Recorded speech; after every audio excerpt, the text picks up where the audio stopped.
Welcome.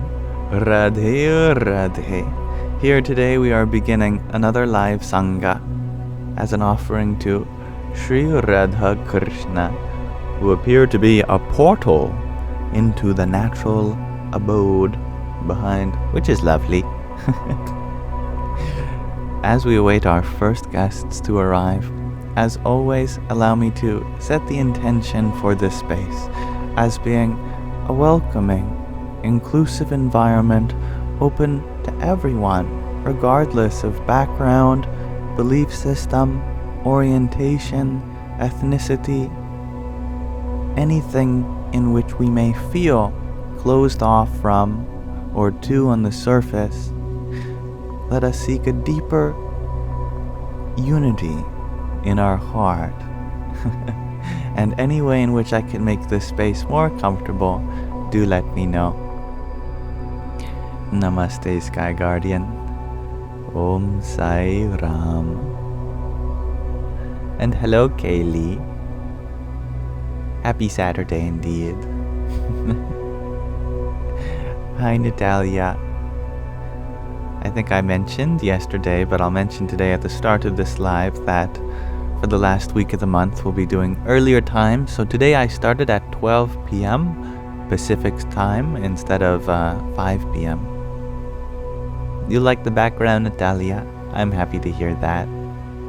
And hello, Miss Tinfoil Hat. Thank you for your rose.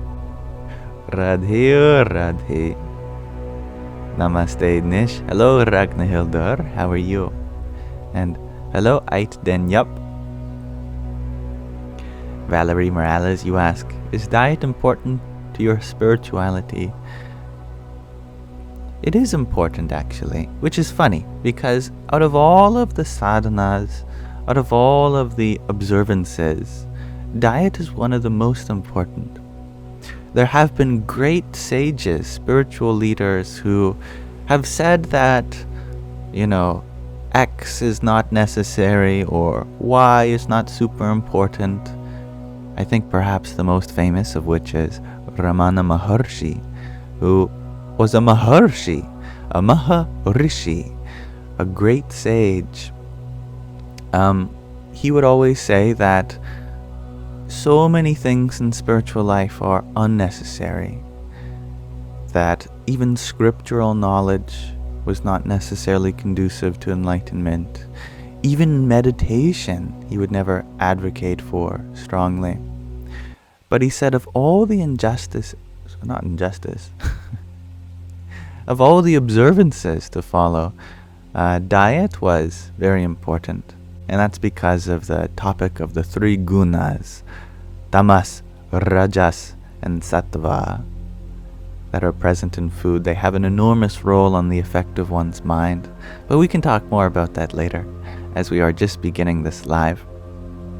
I still have yet to set my intention for all of us to come together as fellow spiritual seekers, to relate in one another's experiences, uplift each other, and share positive sentiments.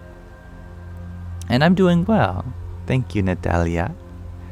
And Ragnahildur, you're doing very well. How am I doing today? Happy and blissful, excited? You like the background, Pluto? That's good. Jazz Christoph, you ask, what kind of accent do I have? A neurodivergent one, probably. And thank you, Aitenyap, for your friendship necklace, a hat and mustache, a pair of rosas, and a rose. Radhe Radhe. And hello, Michelle. What's up, says Frank? Aliens, probably. Eventually, if you go up enough. Now, since you're all so early, I have a question of the day for you all. If you're interested, do feel free to not participate if you can't come up with a good answer. But I'm wondering, what is perfect to you? I know that perfect is very subjective, and that's exactly why I'm asking all of you. What is perfect to you? I'm curious. There is no right answer, but There's certainly no wrong answers either. And hello, cornbread. Plants, you say, Sam? Plants are pretty perfect. I agree. Pip, you share your family. I love that. I appreciate your deep family values. And thank you, Dirty Hippie Gypsy Mom, for your 20 tiny dinies. Yippee! Ragnahildur, you say God. It's a good definition of God. I concur. Zag, you share life. Life has a lot of imperfections, but yet it's almost perfect in the way that it is incomplete. It is complete in the way that it has problems. And Ahmed, you share life is perfect as it is as well. Cornbread, you share that everything is perfect to you. Yup, you share your children. Aw, that is sweet. And indeed, Sky Guardian, perfect is subjective. But that very subject which we are gauging our experience relative to, that Atma, that's pretty perfect, isn't it? Perfect is subjective, but the subject is perfect.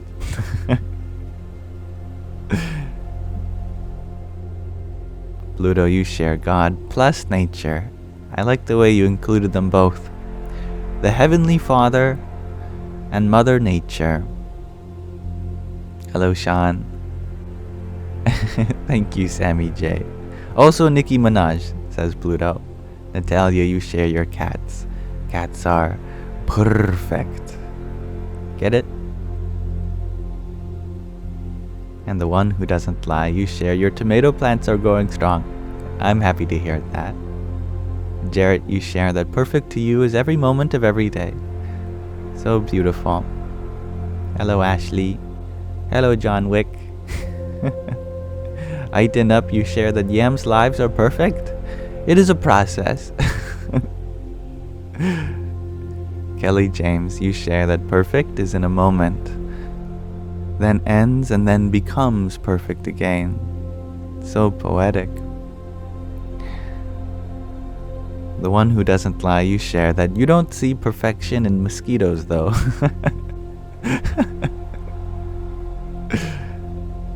John, you ask, what's my favorite music? Whatever you put on for me.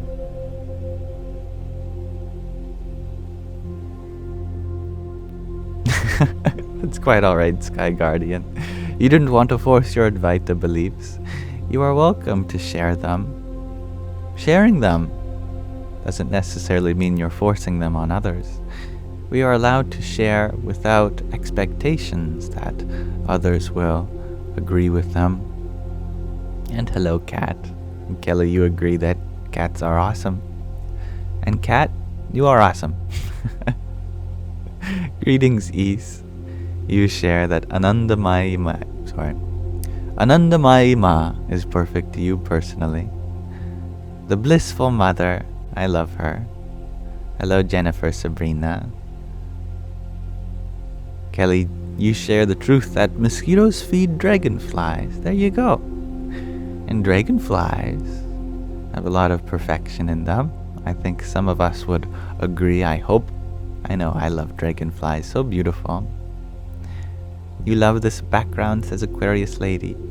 I'm happy to hear that. And thank you, Vanessa, for your quartet of roses. Hariom Tat Sat. And Wayne, thank you for your pair of roses and a quintet of roses. Dragon Rose, says Artistam. I've never heard of such a rose, but that sounds wonderful. I do love roses and dragons. Sky Guardian, you say that this live would be perfect if it wasn't for some of these comments. I love all the comments, even though maybe not all of them are conducive to each other's happiness. We are all striving together for happiness. Sometimes we bump into each other like we're playing go-karts. But we're just trying to find our way. And Artist you shared, Jesus! I'm happy you find perfection in your Ishta Devata. Is, you share that my lives and me get ethereal more and more each time. I'm happy to hear that. Ethereal, that has an interesting etymology, doesn't it? From the ether and from what is real. An ethereal, a reality of ether. Ether is the quintessence, the akash, the space. And I do hope we continue to deepen our immersion in the spaciousness of life, that feeling of openness, containing. And Artist you add to your list of Ishta Devata, Allah, Shiva. So wonderful. Good to see you got wise. And Avon, you share that perfect is true imperfection embodied without shame or regret. I love that.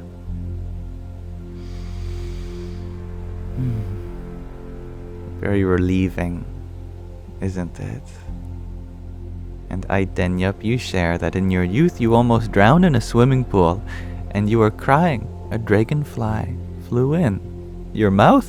Is that how that sentence was gonna go? It got cut off. It says your mo. Your mo. What a cliffhanger. Hello, Painted Lady. I'm doing well. Thank you. Theo, you shared that the audio on this randomly started playing before you were even going to click. The universe clicked for you. Nick, you agree that imperfection is perfect. Being content says finding bliss. That is perfect. The yin, says Flona. What about the yang? Or is that imperfection? You love every God, says Artist I love that. One God, many forms, many expressions. Thank you, everyone, for entertaining me with our question of the day today. I always love asking this question.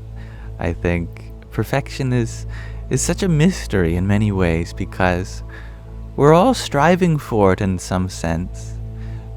And because we're striving for it, that means it's not already within our experience. So, how do we know what to look for with perfection if we don't already experience it? Sounds like a little paradox, but I'll let the mind chew on that while we start reading from another section of our book. As many of you know, I like to start my lives with a question of the day and then a short reading. And if you're new here, I'd like to tell you that we won't be reading the whole book or anything like that. It's just a few pages before we transition into our regular format, back to questions and answers and conversations on the universe. Without further ado, we will be reading In Love at Ease. Everyday Spirituality with Pramukh Swami Maharaj. For many of this book, we will be exploring cultures and traditions that might not be familiar to us. And this was sent to me over by one of our participants, Sky Guardian, who grew up with the spiritual organization that this book is based around, which is the BAPS Swaminarayan Sanstha. But this book isn't about the organization, it's about one of its successors, Pramukh Swami, who was a guru to millions of people. And we're in this second chapter on In Love discussing various love stories from his life. So I hope you enjoy listening to them with me.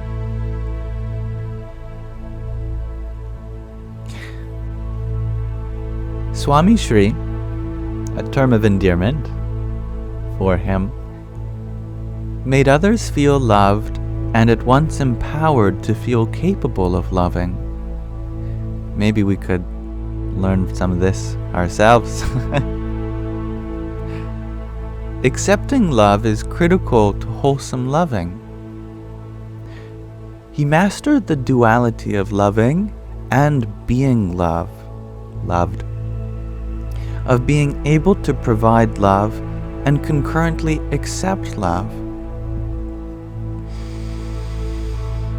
When young Raju's wife wanted to donate all of her gold ornaments to support the building of the first traditional Hindu mandir in Atlanta, Swamishri stopped them.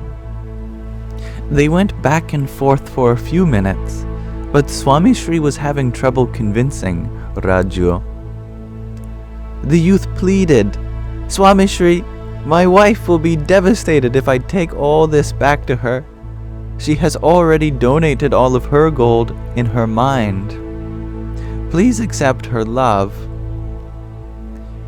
Swamishri smiled and said, "I have accepted her love, and that is why I will ask the volunteers to accept any one of these items. You have to take the rest back.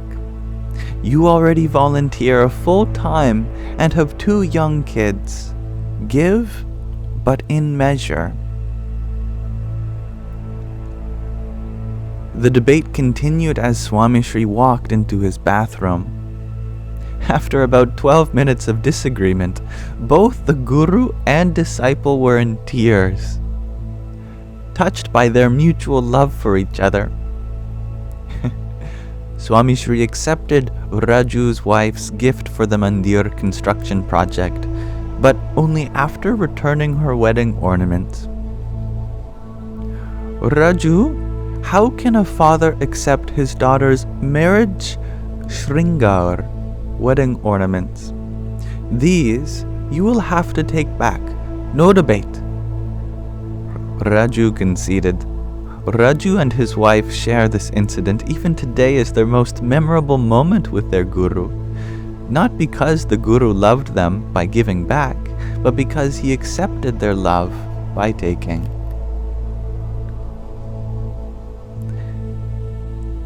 Swamishri was willing to accommodate people and accept their love at the cost of his own time and energy.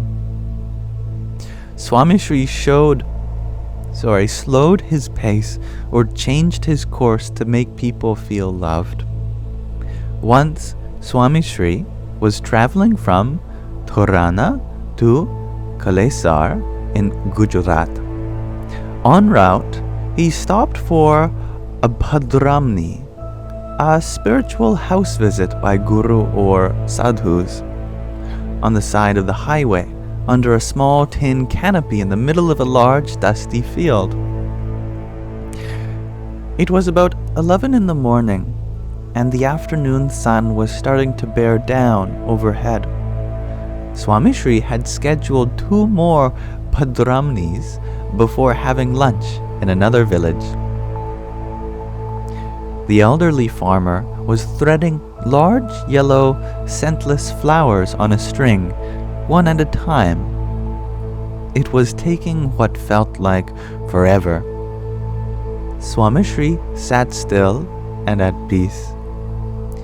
The sadhus and bhaktas, devotees, with him were less understanding. One of them instructed the farmer to put the flowers in front of Hari Krishna Maharaj and bow down to Swamishri for blessings. The farmer was adamant and insisted, "No, I want to place a flower garland around Swamishri's neck. I am sure he can wait and fulfill my wish." Swamishri calmly smiled. One sadhu even offered to make the garland for the farmer. That offer was also rejected by the farmer, who asserted, I will make it myself. I don't need your help. I have done this my whole life. Swamishri gathered the sadhus around Hare Krishna Maharaj and sang a bhajan, a devotional song, until the farmer was ready. The farmer placed the garland around Swamishri's neck and finally bowed before him. He was overjoyed. Swamishri, I don't know where that came from. Swamishri was overjoyed to see him overjoyed. Swamishri got to lunch almost 2 hours later than scheduled. Later that afternoon, the sadhus asked Swamishri why he did not rush the farmer, and Swamishri shared words of wisdom that are critical to remember for maintaining any relationship. I could tell that he would be devastated if I stood up and left. Accepting his gift would create a bond of love that he would never forget. Rejecting that gift would have left a sour taste in his mouth forever. I was moved by how much effort and diligence he was putting into the garland. Next time you want to rush someone's love and attention, remember that they are giving you a piece of their heart. No one does that. It is rare. Appreciate it. Accept it. Acknowledge it. And we'll pause our reading of Swamishri's love stories there. So I thank you all for listening.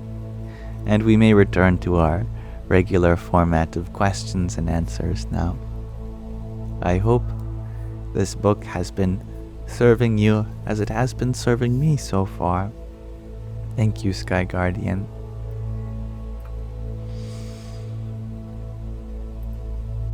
And thank you to those who sent a gift whilst I read. Do allow me the honor of thanking you now that I have a moment. Aquarius Lady, thank you for your tiny diny. Yippee! And Peter Schaefer, thank you for your rose. Hari Om Tat Sat. And thank you, Painted Lady, for your heart me. 10 roses and a trio of tiny dinies. Yahoo!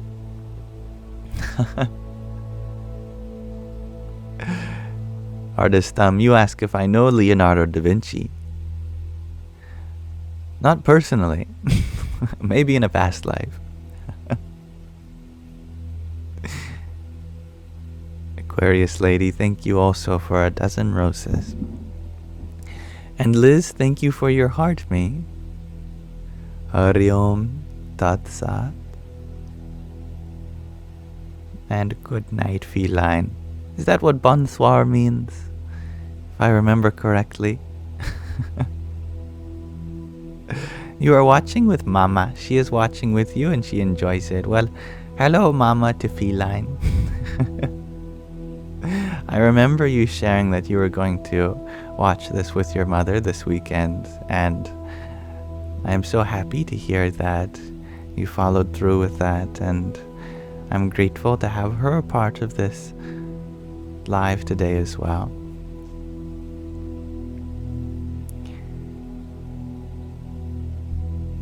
Yes, you ask if I can please explain my understanding of Samadhi.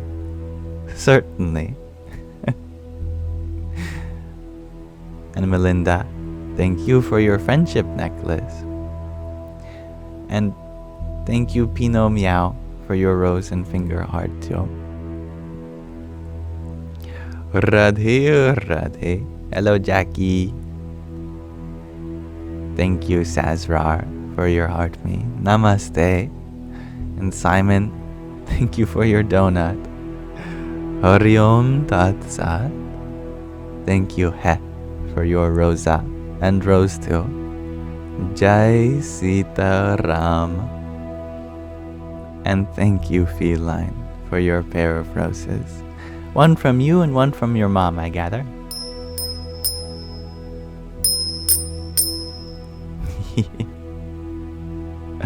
Samadhi. is a Sanskrit word referring to the state that one reaches in meditation. It is the highest of all the yogas, according to Ashtanga Yoga, the 8 limbs of yoga, that work your way up all the way to the yoga of Samadhi. From some perspective, yoga and Samadhi are synonyms. Yoga refers to the divine union. Between what? Between the subject and the object. What are these terms referring to? You are the subject. The object is whatever you're meditating upon. When these two merge, you are in Samadhi. And you know when you're in Samadhi when you can't know that you're in Samadhi. Because there is no you. There is only the object. You could meditate on a candle flame until everything besides the flame disappears. You could meditate on your breath until everything besides the breath disappears. You could meditate on your Ishta Devata, your personal form of the divine that speaks to your heart, until everything else but them disappears. In that state, you are in Samadhi. Yes, Asma, it is the last week of the month. Hello, hand fingers. And much love to you, Jennifer. Thank you. And goodbye, Aquarius lady. May your time at the zoo today be full of wonderful moments and memories as you give love to so many little creatures, big and small, under your care. You share that the number of viewers have decreased lately. There was a time we used to be over 300. Usually when we start a live, it is not that large in capacity. Lately I have been streaming for shorter periods of time because I've been tapering off my anxiety medication. As such, we often don't get to the point where we have that many viewers. As we keep going and increasing in the duration, we tend to find more and more viewers. But because I want to ensure that my limitations and boundaries are adequately met during the time of this tapering, then I have decided to stream for shorter durations. And as you share, Jennifer, who knows what could be happening with the algorithm, and maybe all those people who have been here before, they got what they needed to get, and they are off doing beautiful, bigger things with the world, and it is my best wishes for them to have success in that. And thank you, Sazrar. It has been going easy. Mind you, not without bad days or tough moments, but that's expected, and I allow them to pass, and I give myself the chance to process those moments and continue each day with an unbroken spirit.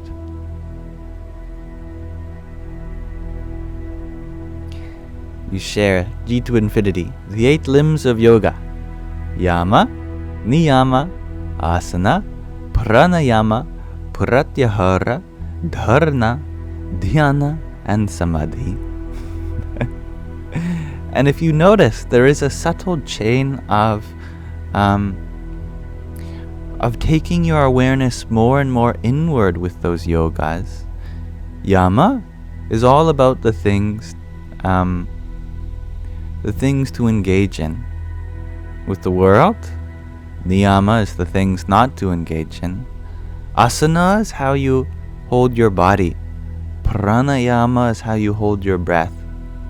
Pratyahara and Dharana, I forget. I don't usually use the Ashtanga yogic system. Instead, I use the system which is described by Krishna in the Bhagavad Gita, which divides it into karma, bhakti, and jnana. Action, knowledge, and devotion. or action, devotion, and knowledge. But dhyana is meditation, and samadhi is final union with your ego. It's important that there is a yoga for each layer of our being, from the external world all the way up to our inner abode. Alright, happy to hear that, Sky Guardian. I'll make sure to upload the batch as soon as I get the chance.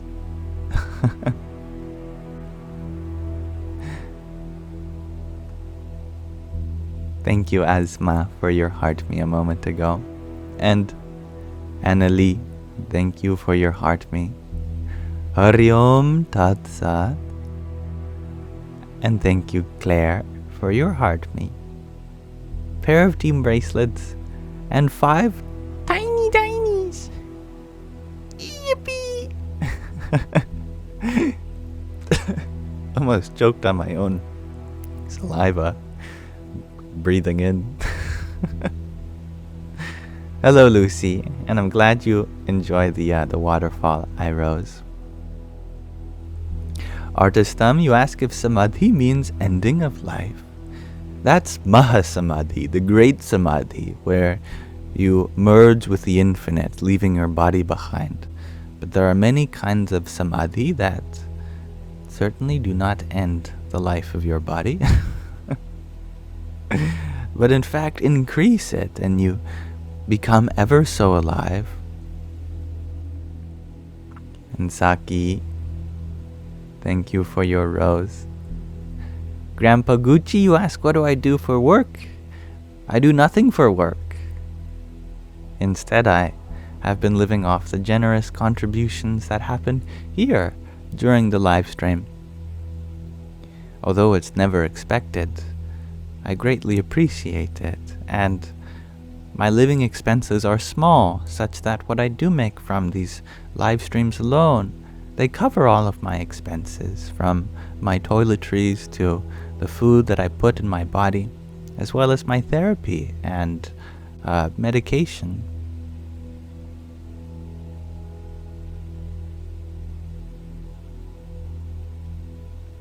And thank you, Memes, for your pair of rosas. Hari Om Tat Sat. And thank you, Claire, for another trio of cheer you ups. Hari Om Tat Sat. And thank you, Simon, for your bubble tea and cap. Om Namo Bhagavate Vasudevaya. A safe, what is your name? A safe YOLO? A safe NOLO? A solo NOLO. Sorry, I have a difficult time reading that font. A solo YOLO. There it is. Thank you for your patience. You ask who raised me. Did my parents have influence? I seem wise beyond my years. Indeed, wisdom does not come from age. The older we get, the less wise we become. You say, how is this possible? Haven't we been told our whole life that it's the other way around? That the older we get, the wiser we become? Not at all. The older we get, the more knowledgeable we become, the more experienced. But it is the youth that has that preciousness of childhood, where they see the life without anything masking, without filtering that beauty. I say that there's a lot more to be learned when there's a room full of adults being taught by children, rather than a room full of children being taught by adults. Us adults might have worldly knowledge. We might know how the world works. But it is the young people that have the spiritual knowledge, because they are close to that source from which they have just emerged. Sometimes wisdom also comes with age, but that is because we grow back into our youth. After we've had our fun in our adolescence, early adulthood, and we realize that adulting is not the place where happiness is found, We go back into our inner child, and the more you return back to that inner child, then the wiser you become once again. Now with all this worldly experience also boosting your message.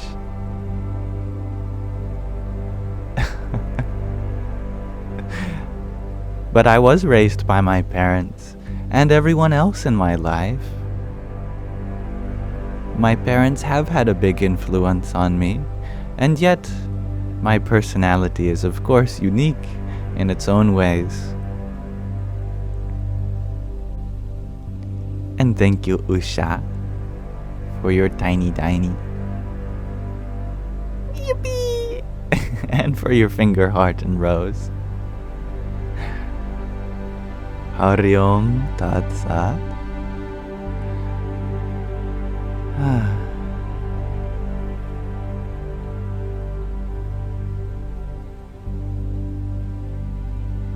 Thank you, Artistam. Happy to have you here always. And hello, Melhan. Thank you, Ease. Dhani, you had asked, how do we heal our inner child? By recognizing that we are the inner child. We speak of it as though it's something locked away from us. It's hiding. As if we're now something different than that inner child. But inner means to the core of our being, and what we are in that being is very childlike. To heal your inner child means to be the inner child. It means let it out to play, rather than hiding behind all of this adultery. See the world with fresh eyes again. Have fun. Remember that it's a game.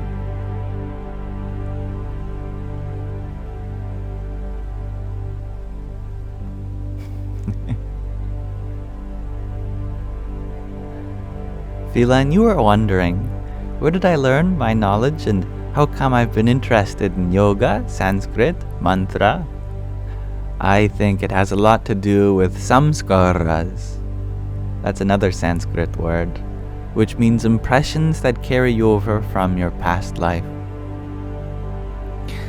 See, although the body dies at the end of our journey here, the mind, which is the software running on the hardware, you could consider it being uploaded back to the place it came from. Just like if you are having a new computer, you can transfer all of your files before it finally kicks the bucket, right? The rate that technology is going, sometimes you have to upgrade your phone, your laptop, your computer. Now, when these things come to an end, do we let all of the data in it also come to an end? Certainly not. As much as we need, we will transfer to our new device. Don't you think the universe works this way too? Where else do you think we got this idea from? It is built into our very being. The data from one life transfers on to the next device. Our body is the device, the mind is the software, and the consciousness is the user. The ego is the interface.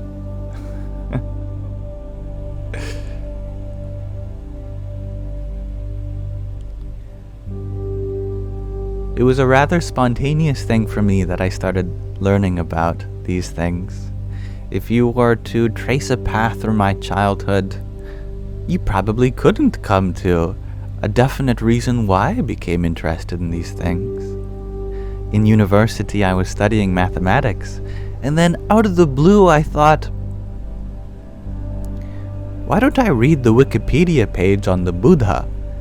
I had this weird inclination that the Buddha knew these mathematical truths also. Which is funny, because I have no idea where that came from. And then seemingly overnight, I was invested upon studying Buddhism, Hinduism, ancient scriptures. It came out of nowhere. I can only guess that this is a continued journey that has been on this planet for a long, long, long time. And all of you have these samskaras too, impressions. But, like an impression, they only become obvious when all the other dominant impressions subside. When you let go of the things that happen to you in this life, then you may be impressed upon by what happened in your past life.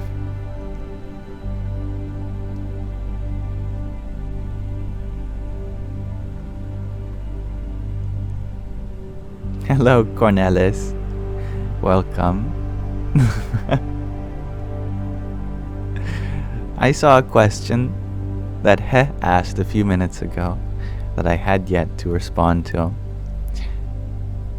You may ask, how do I manage to taper off the anxiety medication you'd like to get off it too? Well, I'd recommend doing a lot of research, understanding your own limitations of your body and mind. Take it as slowly as possible. The slower, the better.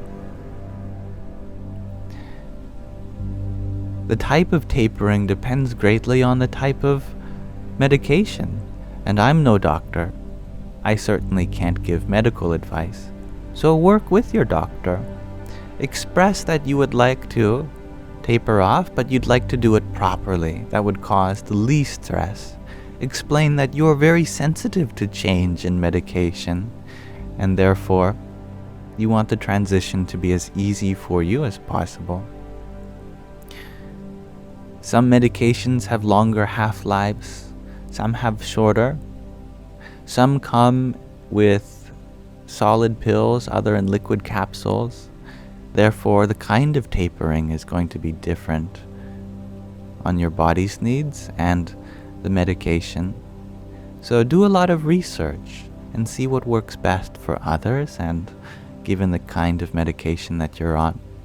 But above all, forgive yourself for having hard days, because you will have them.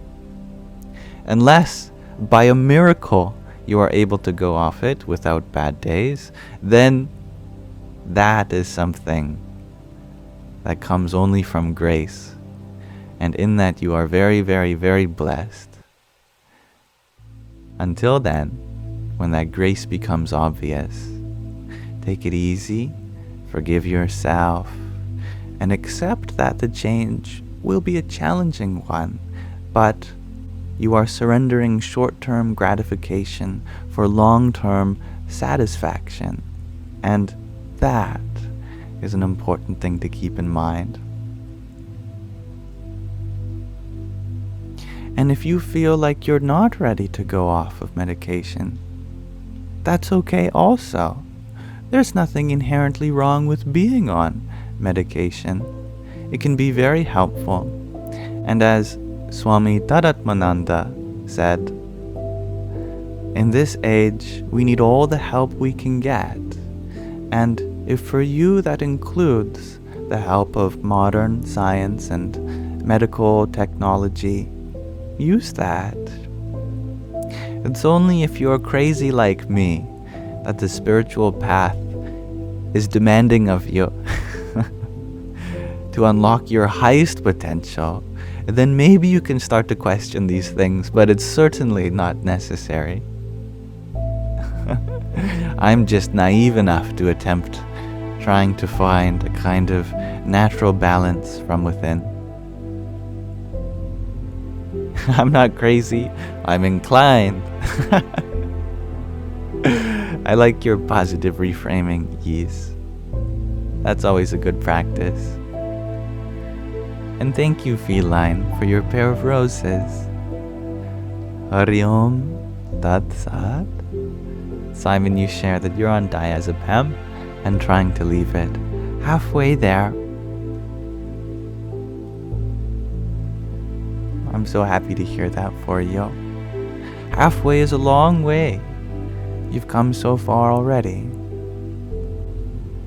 Sometimes it may feel like we take one step backward before taking another 2 steps forward, and that is always allowed too. But as long as you are determined, inclined, as E says, you will get to where you need to go. In some sense, you're already there. And hello, Egyptian. Welcome back, and thank you for your hat and mustache. Hari Om Tat Sat. You share that you wrote a book on consciousness, and you'd like my opinion. Can you email it? You are welcome to. I may not be able to read the whole book, but if you have maybe a chapter or a paragraph that really is important for me to read, I will gladly read it for you. I'd love to learn from your experience. I thank you for providing me the opportunity.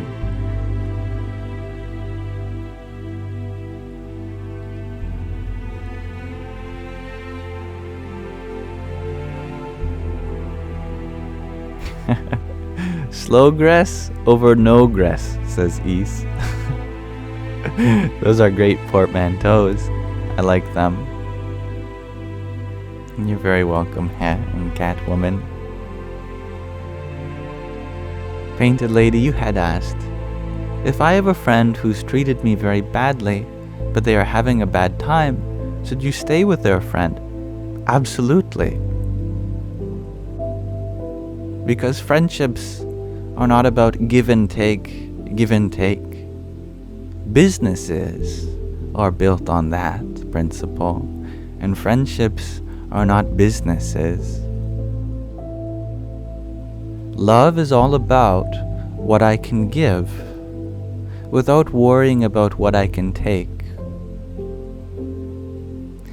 However, if they are taking from you more than you have to give, then that boundary needs to be set. That I am here for you, but not at the expense of my own well-being.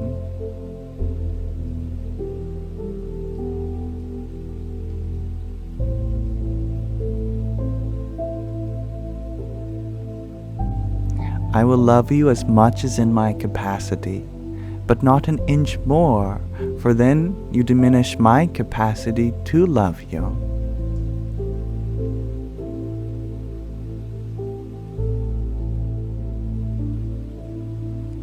Yes, thank you, Claire, for those 7 roses again, and Het, for your garland headpiece, thank you. Hari Om Tat Sat.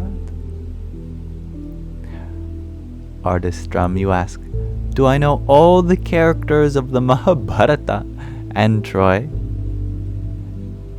My goodness. I am embarrassed at your ability, if this is your possibility, to remember all the characters of the Mahabharata. There are surely hundreds, maybe even thousands.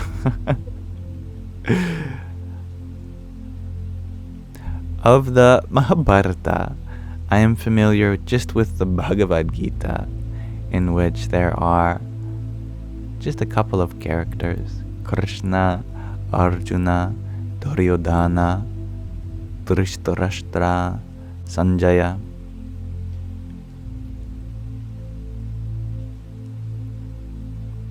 Those are the only ones that speak during the Bhagavad Gita.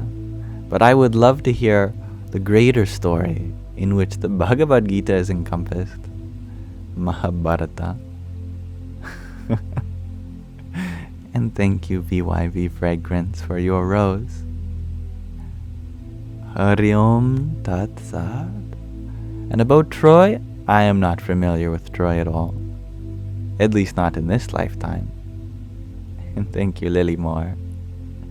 And Painted Lady, you're very welcome. You share that you have said this all as they have taken too much of you. They still want to be friends, though.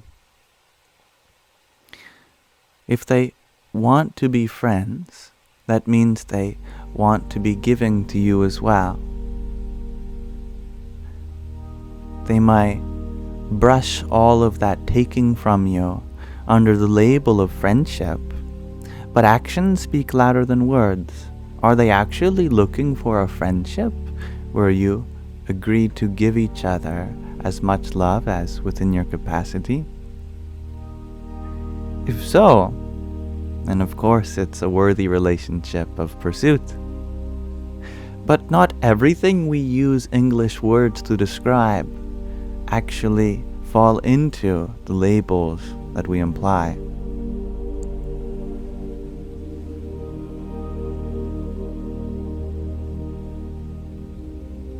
Thank you, Sappies, for your rosa. Hari Om Tat Sat. And Wes, thank you for your cloud bread. Jai Sita Ram.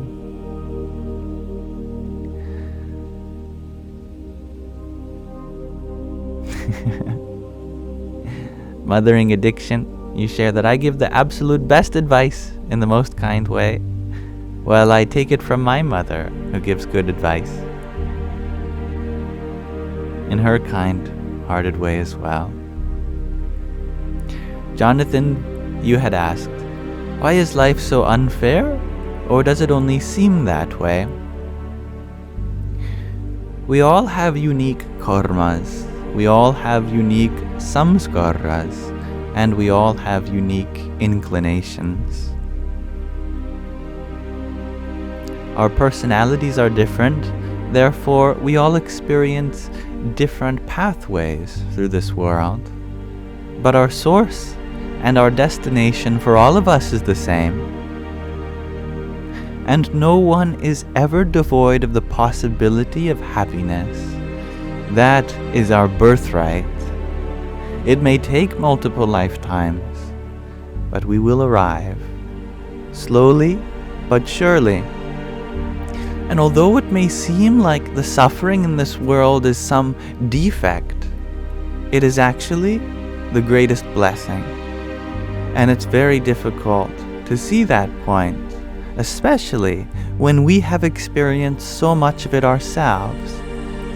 Until we recognize that where there is suffering, there is opportunity, and that opportunity is possibility. There are so many people in the world that could use our help, and therefore we are given this chance to be of help.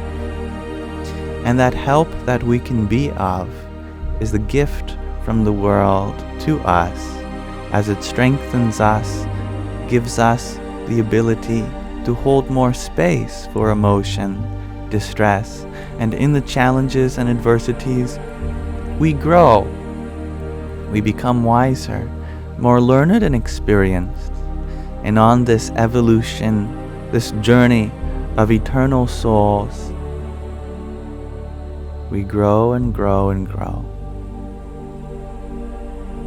And yet, no matter what comes to our experience, no sensation can ever destroy you, can take away any part of you, because what you are in spirit can never be broken by sticks and stones, nor even words have the capacity to cause pain when they all slip away like droplets of water on the petals of the lotus flower.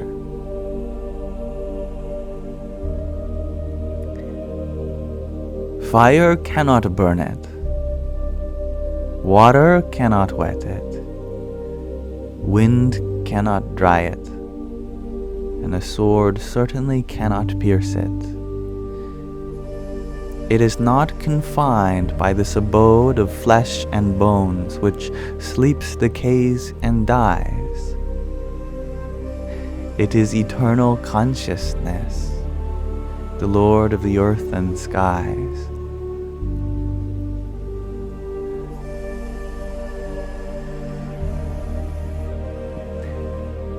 thank you, Nunya, for your Heart Me and Team bracelet. Hari Om Tat Sat. And Painted Lady, thank you for your 34 roses. Jai Sita Ram. Jonathan, you also deal with a lot of anxiety. It is very common. It seems like the mark of this age, doesn't it? But it always comes to pass. Fear not. And thank you, Badrian. I am only grateful that you find beauty here, as the ability to find beauty in others is something of a gift. Thank you, Claire, for your trio of roses. Radhe Radhe. And Top Darker, thank you for your heart me. Hello. Apple user, you share that the new background is way calmer and better. Oh good, that's what I was going for.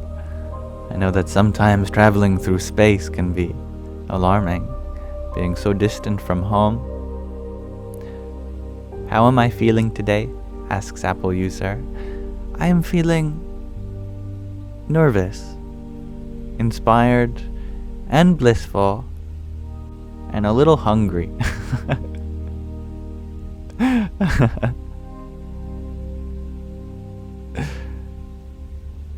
Thank you, Claire, for being a part of this space. And Radhe Radhe Privej. Olive Oil, you ask, do I have any insight on your question? We shall see. Let me scroll up if I can find it. What did you ask? Wouldn't multiple lifetimes exist at the same time if time isn't actually linear? All that exists is this present moment. And in the present moment, the fruit of all past action is unfolding. And we are planting the seeds to bear the fruit of all future mystery. Therefore, all of time exists in this moment. History in the form of a crystallization, and future in the form of a seed. The result of all of the past is here now. And the source of all of the future is also here now. This moment is simultaneously the accumulation of all that has been and the precipice for all that will be. It's all here now. So, if you are attentive enough, you can find all of your past lives here, and all of your future lives here also, according to the natural laws.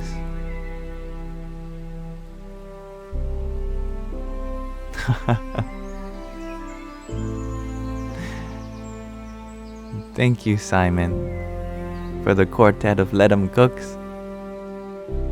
Hari Om Tat Sat. And Painted Lady, thank you for your cake and your whipped coffee. Jai Sita Ram. And thank you, Ginseng, for your fire. Om Namo Bhagavate Vasudevaya. Om, you had asked, how do I know it's time to leave a place? You know it's time when you're already in the process of leaving, when your heart has left and your body has yet to catch up. Hello, dear Mama JJ. Thank you for being an audience to my thoughts. You share that you're going to listen to that one on YouTube replay for sure.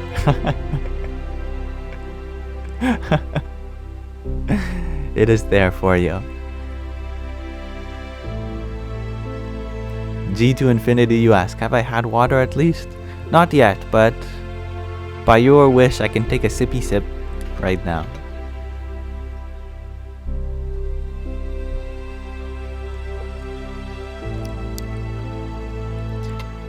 Ah, the elixir of life.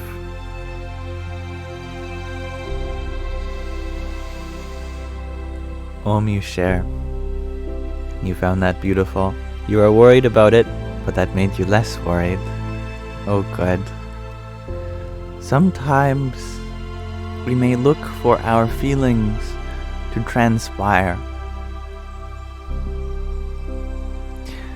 But embracing the feeling and recognizing the truth in it can be even more validating. And although it doesn't decrease the intensity of the feeling, it increases the acceptability of the feeling. You love the natural background, Suzanne. That makes my heart sing. Sue Tushingham, you ask if I'm fasting, and do I fast regularly? It often is a while between my waking up and the first food I put in my body. Sometimes I eat breakfast, but most of the time I'll wait until dinner to have my first meal. And this is by no austerity, although fasting can be a great practice. It is just a natural thing for me, that although in the morning I have an empty stomach, that feeling of emptiness is different from hunger. Absence doesn't always mean that presence should be fulfilled, like when you're bored. Being bored doesn't inherently imply that you have to do something. When there is an absence, you may sit with it. And then when a natural inclination comes to fill it, that is the time. Until then, I refrain from eating until my body says, it's time. Leah, you share that you are so happy right now. You've been self-harm free for 3 months. That's wonderful, Leah. Or Leah. However it's pronounced, maybe you can tell me.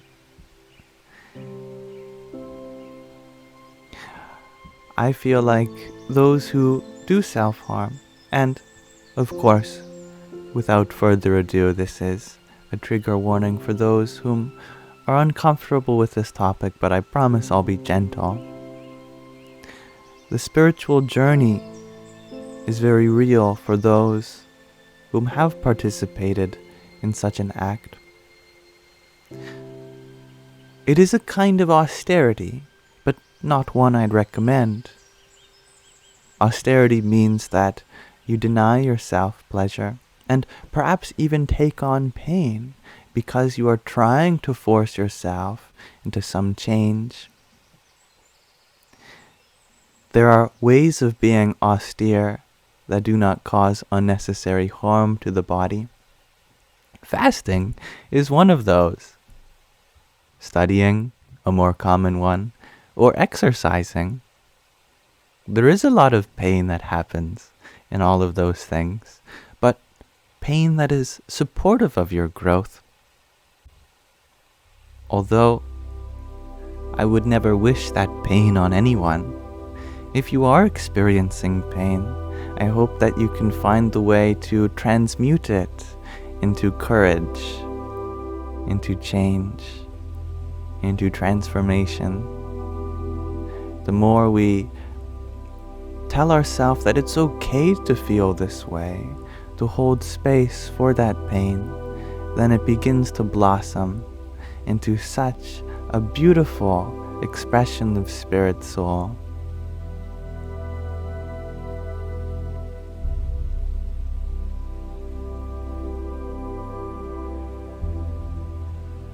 Jen Singh, thank you for that fire. And Ron, thank you for your heart meat and 10 finger hearts. Radhe Radhe. Hello, Aubrey. Sky Guardian, you ask, is it Vachanamrut time? We can read from the Vachanamrut in the link below. Thank you for your 11 fires. I am always humbled by even a simple rose, that you feel like this space is worthy of sharing. As such tokens of generosity, though never expected, help me understand in what ways to continue growing with you all. Thank you. And Aubrey Celeste, thank you for your heartbeat and pair of team bracelets. Radhe Radhe. The one who doesn't lie, you share that recently you've somehow forgotten about your anxiety. I'm happy to hear that. It's good to forget to be anxious.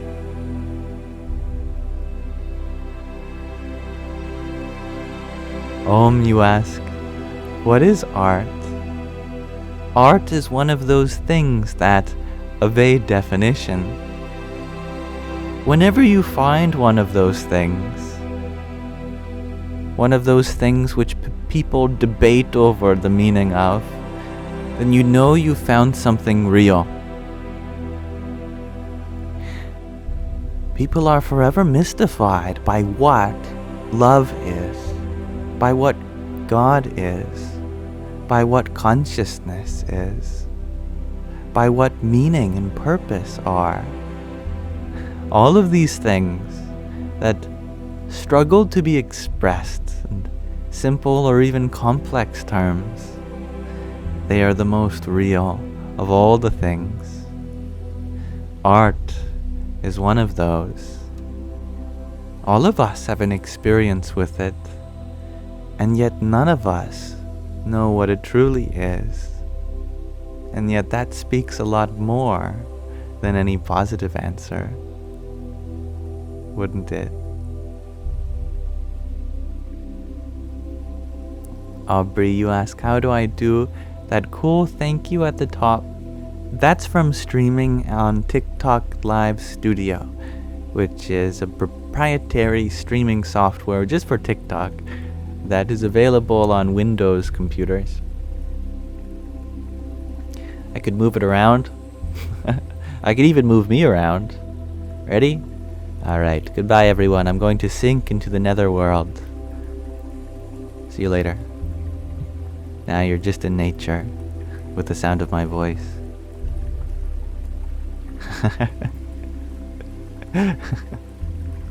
I'm back.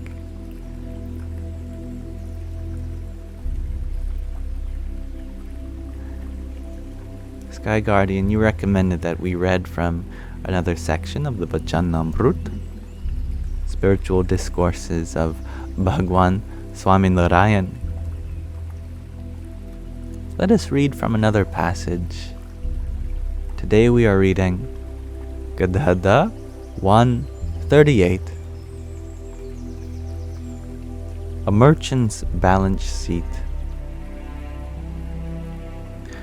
On the evening of Maha Sudhi the First, Samvat 1876, or the 16th of January 1820 in our calendar, Shriji Maharaj was sitting on a small mattress which had been placed on the veranda outside the stables in Dada Khachar's Darbar in Gadhada.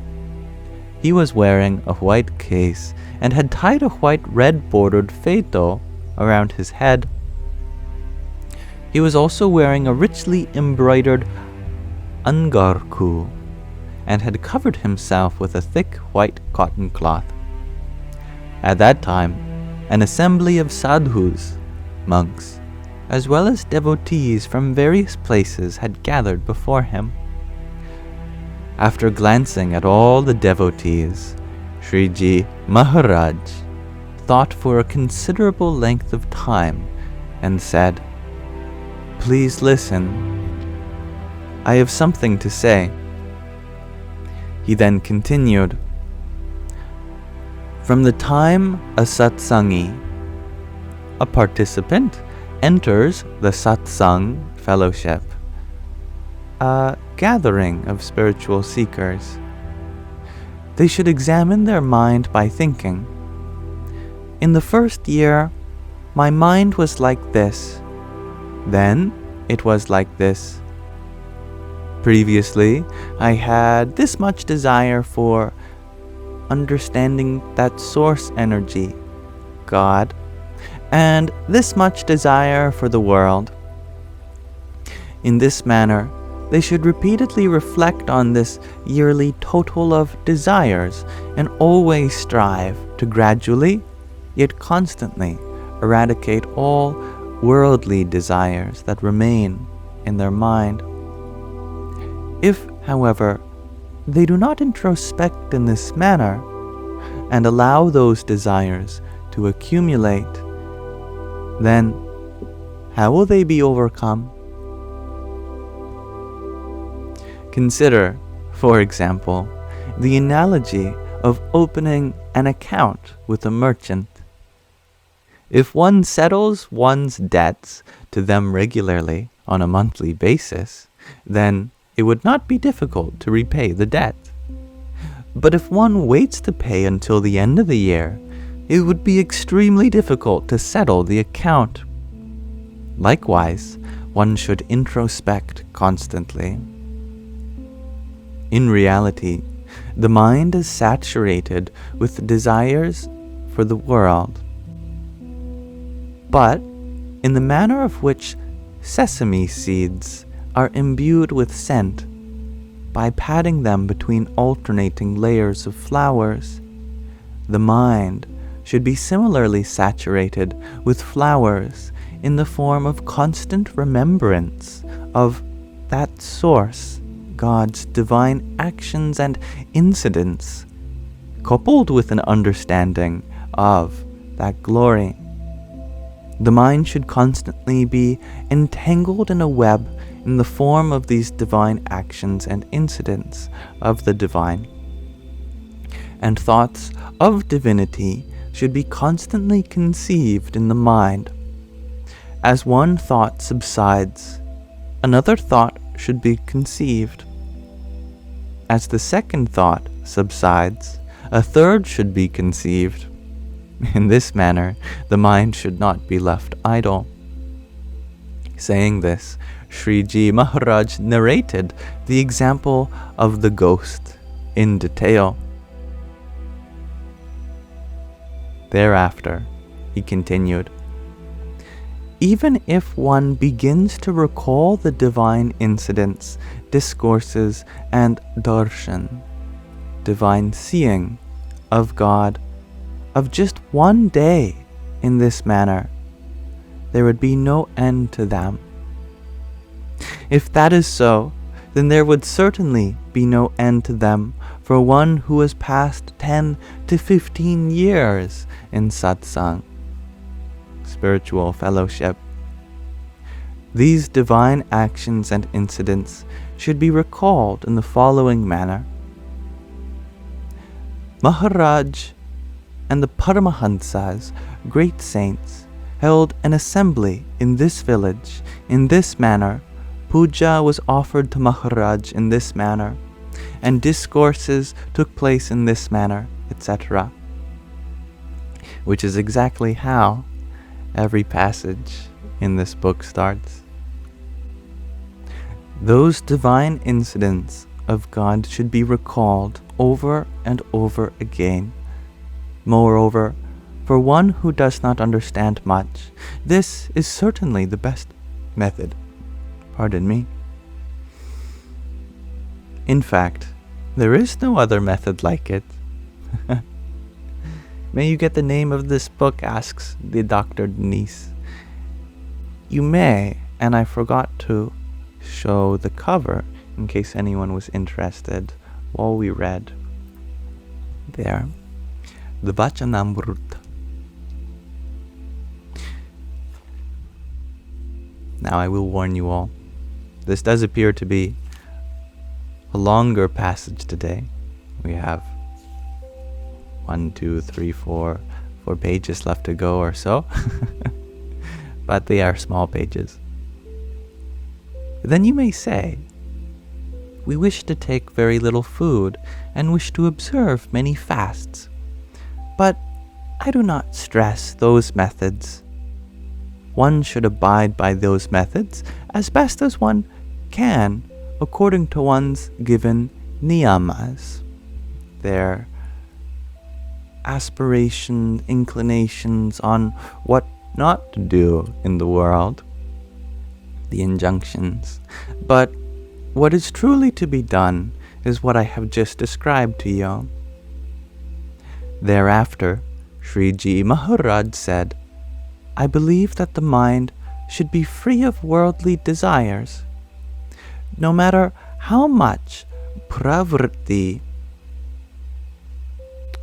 which is a kind of thinking a person may do physically, if their mind is pure, then they cannot be seriously harmed.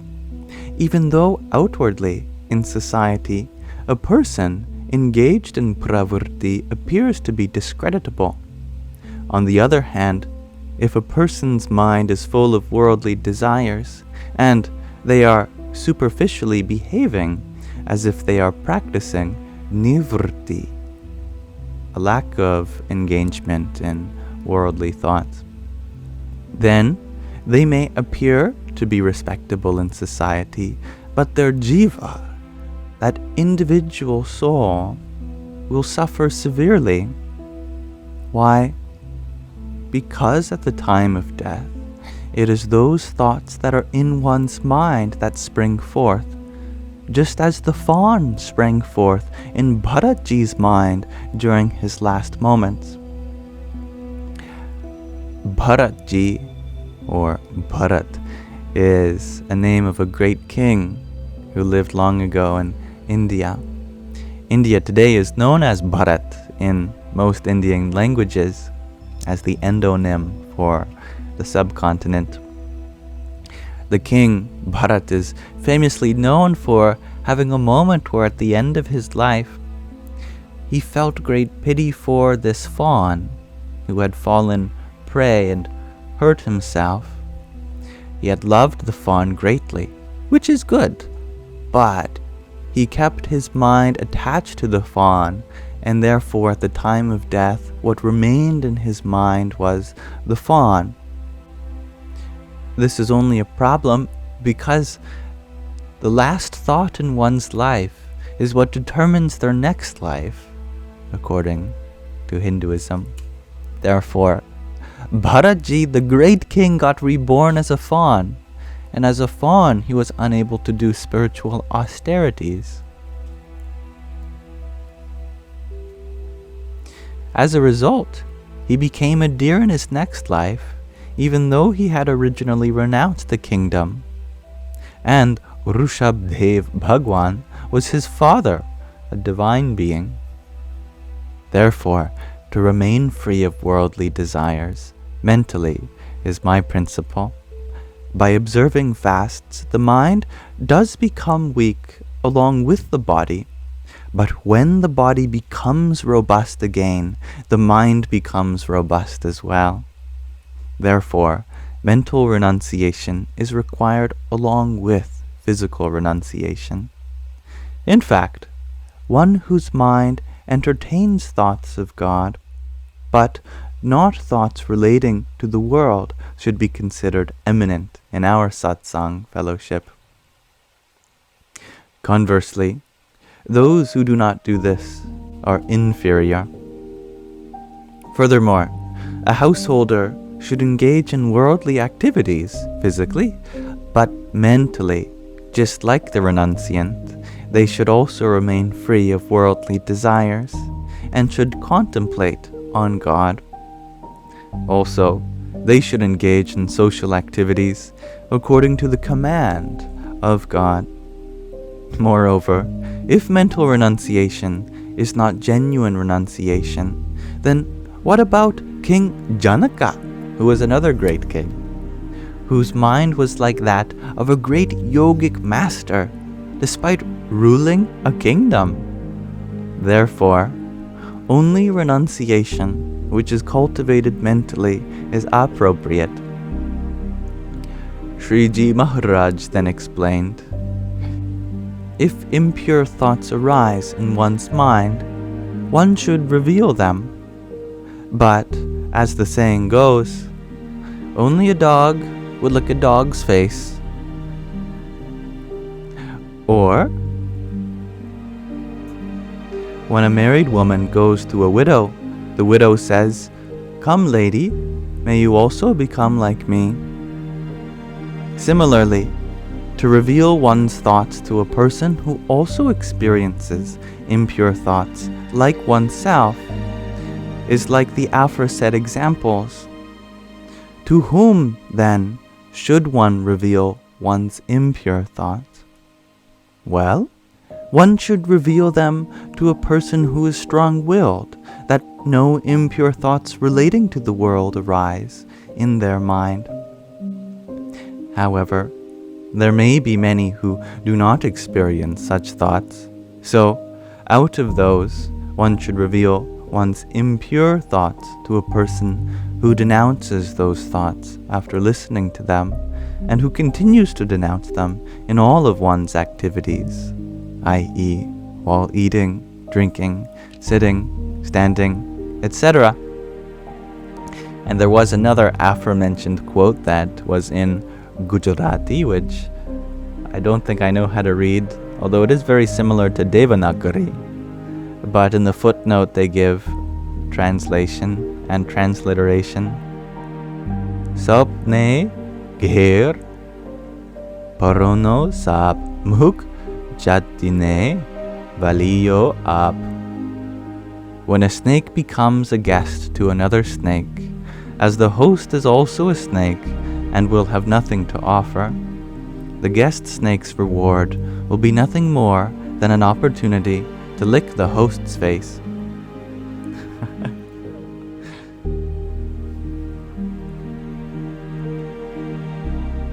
Moreover, that person should have the same determination to eradicate others' impure thoughts as they have to remove their own. One should reveal one's impure thoughts to such a person. But if the person to whom one reveals one's impure thoughts does not counsel in this manner, and is themselves careless, then what can one gain from them? Therefore, after revealing one's impure thoughts in this way and eradicating them, one should continuously harbor thoughts only of God and become free from all the desires for the pleasures of the world. Thereafter, Sriji Maharaj said, "What are the characteristics of observing a fast on the day of Ekadashi, the 11th day of the lunar cycle, I believe?" Well, the 10 Indriyas, which are the 5 organs of knowledge, the senses, and the 5 organs of locomotion, and the mind, the 11th, should be withdrawn from their respective vishayas and attached to that source energy. That is considered as having observed Ekadashi. In fact, devotees should engage in this observance continuously. In comparison, if a person whose mind is not free from worldly desires in this way engages in observances and austerities physically, they do not benefit very much.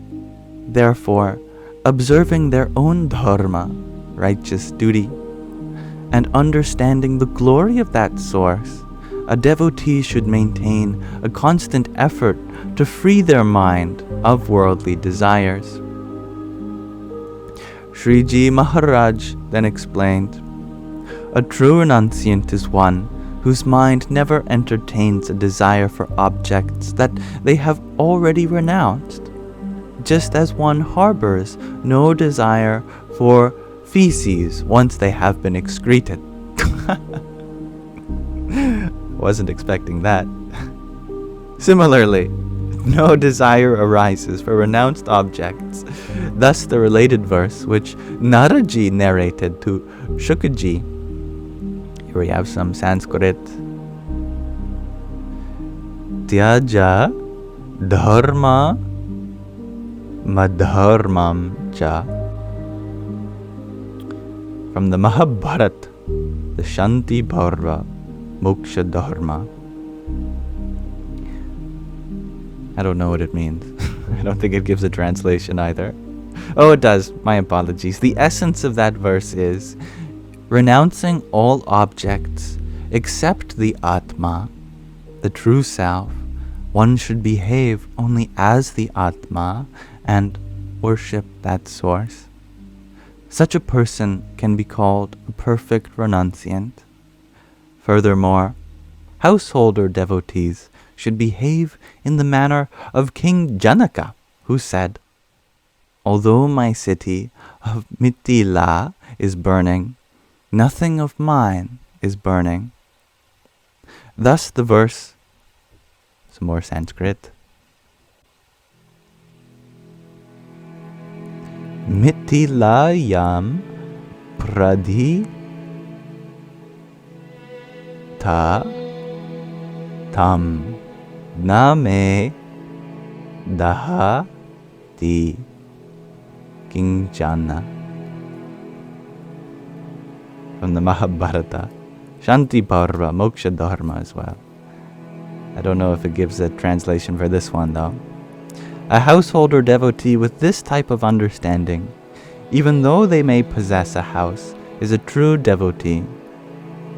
One who is not such a renunciant or such a householder is called a pseudo-devotee, whereas one who does behave as described above should be known as an ekantik bhakta, an absolute devotee.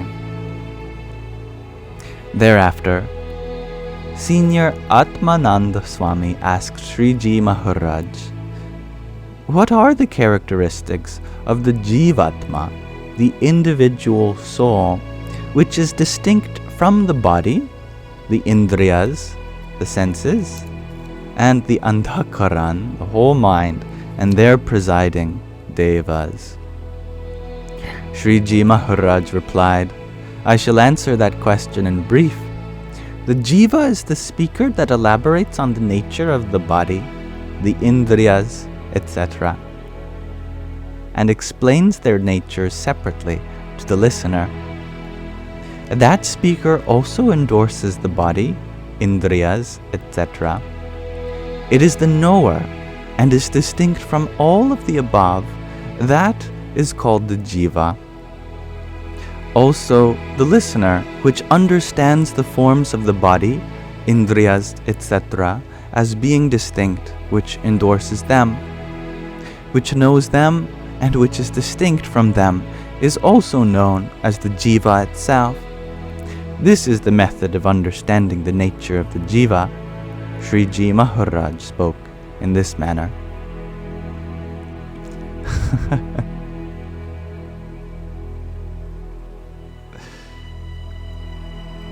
And thus we conclude Gadadha 138, a merchant's balance sheet. We covered many topics, and I hope if there was even one sentence in there that spoke to your heart, then I am happy with this reading thus far. So thank you everyone for listening and for your great patience as we read from this scripture. There is never an expectation for all of us to follow everything that's in there unless you dedicate yourself to the Swami Narayan faith as well, which, although I am not affiliated with, is something that I hold a lot of respect for. In case you're curious, you're welcome to go research more about that spiritual lineage, but I love reading about many different spiritual traditions with you all. And with that, we may continue with our regular format. Please, if you had any questions that arise, to relate them, or anything you wanted to share.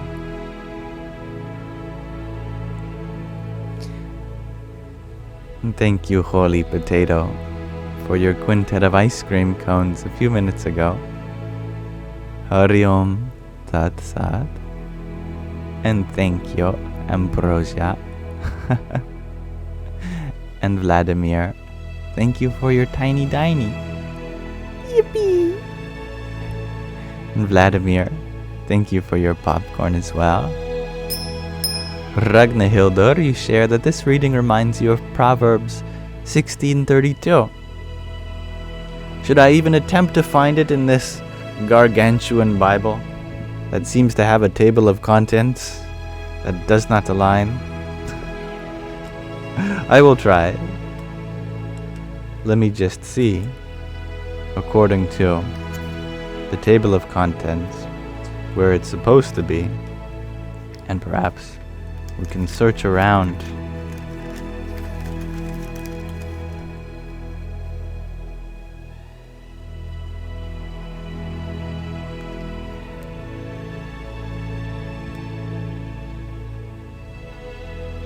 Supposed to be at 993. Let's see if it indeed is there. My goodness, there's like 2,000 pages in this one.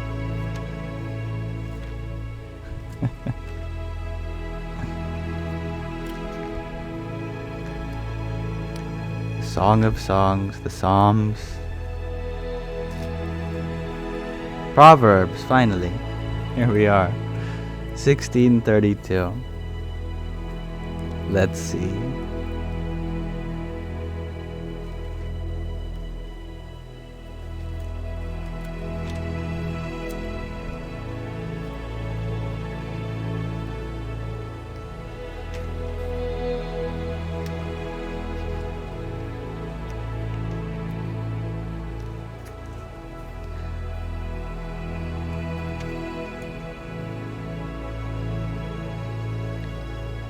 (1632). Better an equable man than a hero, a man master of himself than one who takes a city.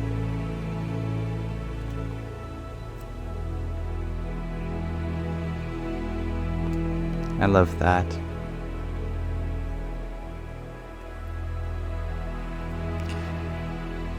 Thank you. Indeed. One can conquer all the wild beasts. One could even conquer the whole world.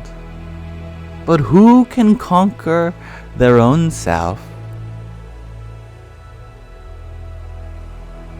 All their own fears and desires. Such a person is a true master. A master not of any one or anything, but of themselves within.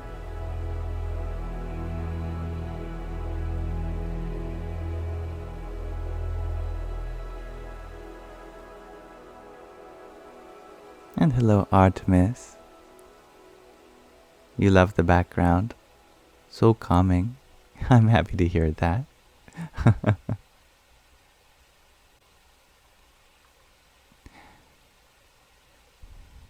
And thank you for allowing me to provide this space for you, Lacey Maddox. And thank you, Vladimir, for your tiny diny. Yippee! And your Rosa. Hari Om Tat Sat. And thank you for allowing me to be here for you. Om. And hello, the last Prestonian. I am having a good day so far, and I look forward to the weekend ahead. And thank you, Claire, for your trio of roses. Hari Om Tat Sat.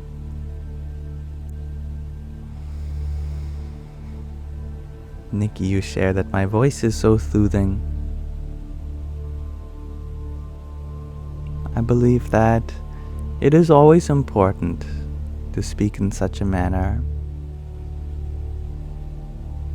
The world has a lot of harsh lines and boundaries. How else can we forge these connections, build these bridges without a kind of gentleness in offering?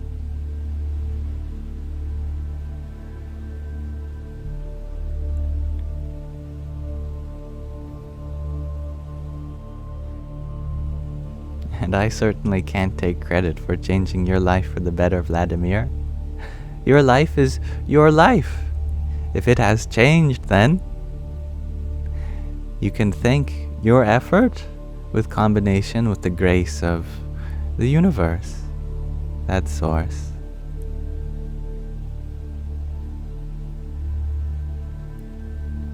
Sky Guardian, you share that the next June 1st, you invite me to the 25th anniversary at Arshabodha. You're reserving that date? You mean the June 1st that's in a week, or the June 1st that's next year? And thank you, Claire. Next year, we shall see. I would like that. And thank you, Om, for your tiny diny. Yippee! You are all such wonderful beings, born into this world which appears to be so full of chaos. But you, in your soul, are that very order which you bring here. We have come here not to gain anything from the world, but to give to it. The world, being absent of so many virtues, is precisely why you exist. For you, in your infinite repository of love and light, to lend your service, helping hand to it. Not because the world needs it, but because it's for you to enjoy being of help to it, being a part of this great narrative of truth.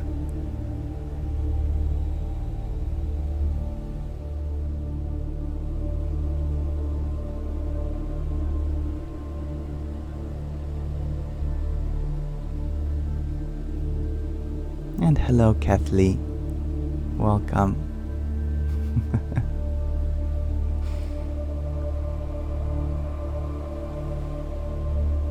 There are only two such qualities within everything: goodness and the possibility for goodness.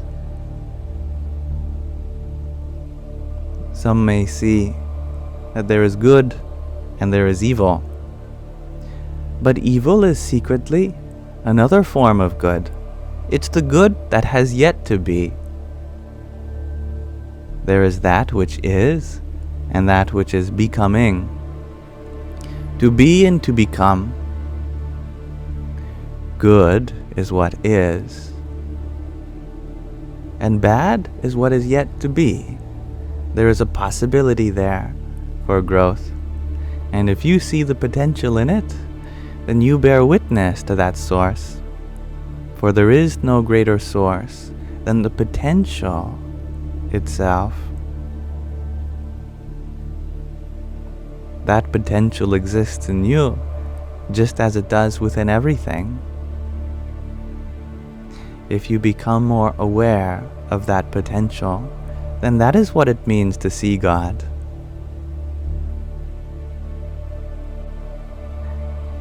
We always say it, one should strive to see God within everything. But what does that mean?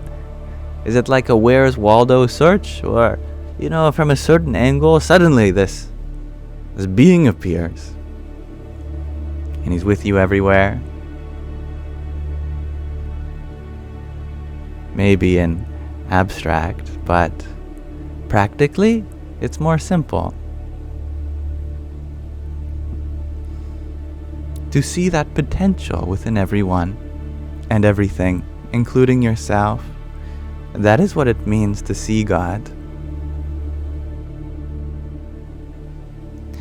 To listen to others, to hear their journey and how you may be of help. That is what it means to hear God. And to be thankful for everything that goes in your body, for its nourishment, and all of the life that was sacrificed in order to bring this meal to you. That is what it means to taste God. To plant a garden and let the flowers blossom. To take care and give love to these sweet creatures in the form of plants that have a soul just like any other being. That is what it means to smell God. And when you accept the feelings that arise in your body, regardless of what they may be, happy, sad, anger, fear, guilt, dis-ease, when there is that unconditional acceptance of all that occurs, that is what it means to feel God. These are the Jnana-Indriyas, the organs of knowledge through which we come to know God. But there are also the Karma-Indriyas, the actions, the organs of action, like locomotion, our feet that take us places, digestion, or organs which digest the food, speech, the organs which communicate. How many is that now? Locomotion, digestion, communication. There's 2 more I'm forgetting.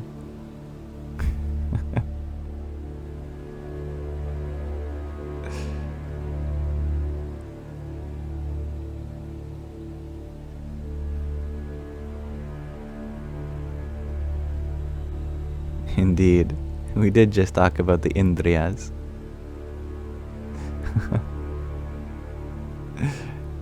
And thank you, Simply Dawn, for your heart me. Hari Om Tat Sat.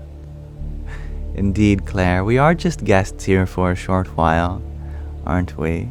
And while we are here, Mother Earth has invested upon us that we leave this planet in a better condition than we left it. We are but a clod of soil, rearranged through life's many chemical processes, but it is all just soil and water. At the end of the day, that is why it is so important to take care of our waters and our soils. Without healthy soil or water, how can life grow? It is the very womb of life here on earth.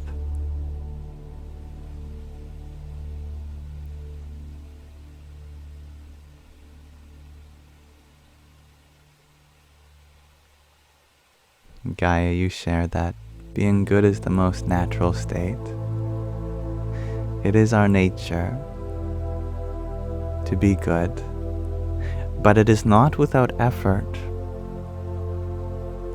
Just as there are 100 ways to tangle your headphones, but only one way to untangle them, if there is no effort to maintain the order, then if you put your headphones in your pocket without thinking, they will come out disordered. It is entropy. There are just a lot more disordered states than there are simple ones. Good is simplicity itself. there are a lot more ways to be of harm than there are ways to be of help.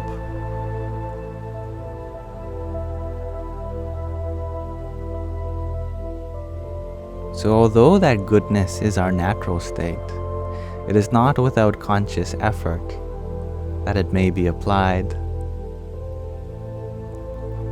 Sky Guardian Use Chair, in reference to the world, so far we are failing in that we are making it worse. And this is the nature of the age that we live in. That the potential just becomes more obvious and so painstakingly obvious that there seems to be more work to be done than is within our capacity. And thus at the end of the Kali Yuga, when we throw our hands up in defeat, we say, "Oh Lord, only you can save us." And God manifests in the form of Kalki Ji to go, "Okay, all right, you have all messed everything up. Allow me to fix it." And then we rejoice in the Satya Yuga. That's what? 427,000 years away. Quite a ways away.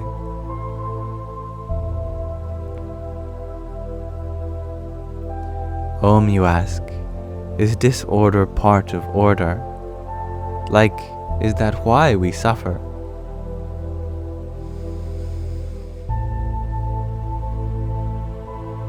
Disorder is what happens when we are unconscious.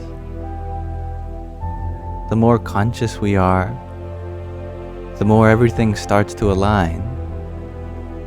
It is from our ignorance that we make a mess, not from conscious intent, which is all about realigning things. We suffer due to this ignorance, that we are unaware of our higher nature, which is free from all this chaos that appears to happen. Although this earth plane seems ripe, full of disease and disdain, quarrel and conflict and hypocrisy, all this conflict exists on a worldly level alone. But as consciousness, you are free. You have been and always will be free. You are that eternal sentience. It has no quality of its own. It needs the world in order to express itself. But it does not need the world in order to exist. Our expression depends on the world, but our expression is not our identity. Our identity is beyond such modes of expression.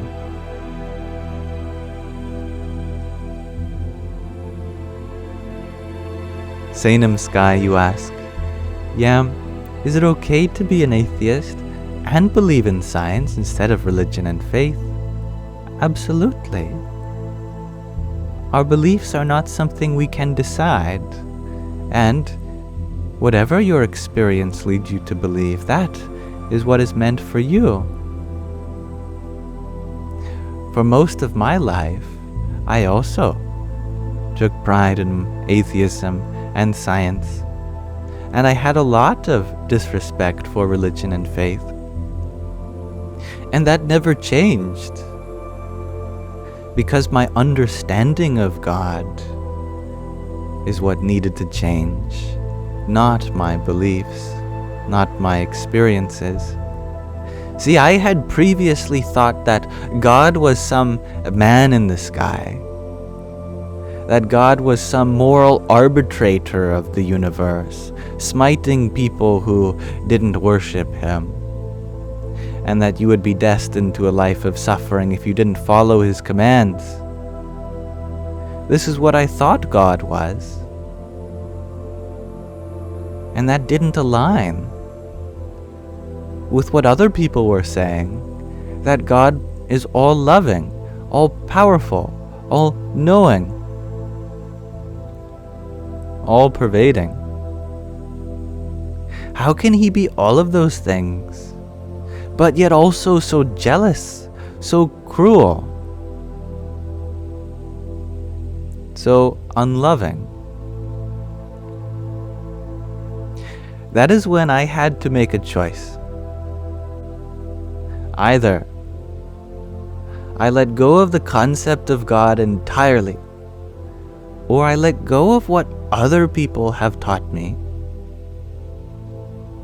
And for me, I found that the God that I was taught is not in alignment with the God that is at the heart of religion. And the faith that religious people describe, the worship, the commandments, also do not align with that source energy.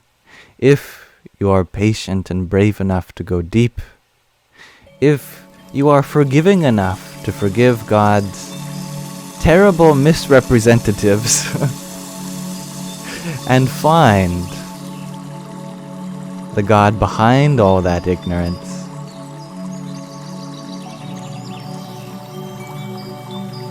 My problem never was with religion. It was with religious people who misrepresent the ideals of their own faith. Actually, I was right. There is no God that is a man in the sky, arbitrating the morals of his people, condemning them to suffering if they do not worship him. Because God's not like that. Science tells us that the source of this universe was a singularity, an infinity. That infinity had no imperfection. It was whole, it was one. That zero-dimensional point, that nothing that is the source of everything, that is God. God cannot be described by words, and therefore all religious texts are only human. They may be divinely inspired, but there will always be a gap for God waiting to fulfill. Do I believe in pantheism? See, yes, but pantheism isn't a belief, nor is it a label that I feel like is true and other labels are wrong. There is truth within all labels, but the whole truth is beyond any of them in particular. The truth of pantheism is obvious. It's not a belief at all. It's knowledge.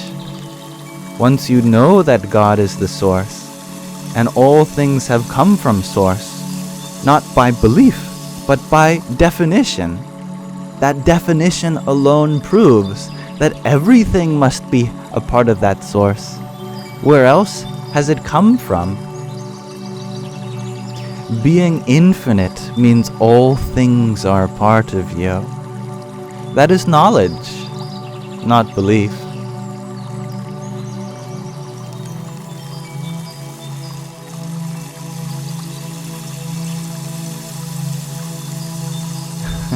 You just need the right axioms, your starting points. And you share that you think pantheism is closer to science and philosophy than any religion and faith. You are looking at the world in a dualistic lens, as if science and philosophy is one thing and religion and faith is another. But pantheism is both religion and faith as it is science and philosophy. And I'm happy that you find the overlap, but recognize them to be one and not different. At the heart of all religion, pantheism is there. You will find it to be the underlying principle of everyone's faith. You cannot separate it from religion. Yes, in this age there is a battle between religion and science, so it seems. But this is not because they are mutually exclusive, but because people have divided them in their mind. Their domain of discourse is simply different. Religion is organized spirituality. Spirituality is all about the observer, the witness of this world. Science is all about what can we observe, the witnessed in this world.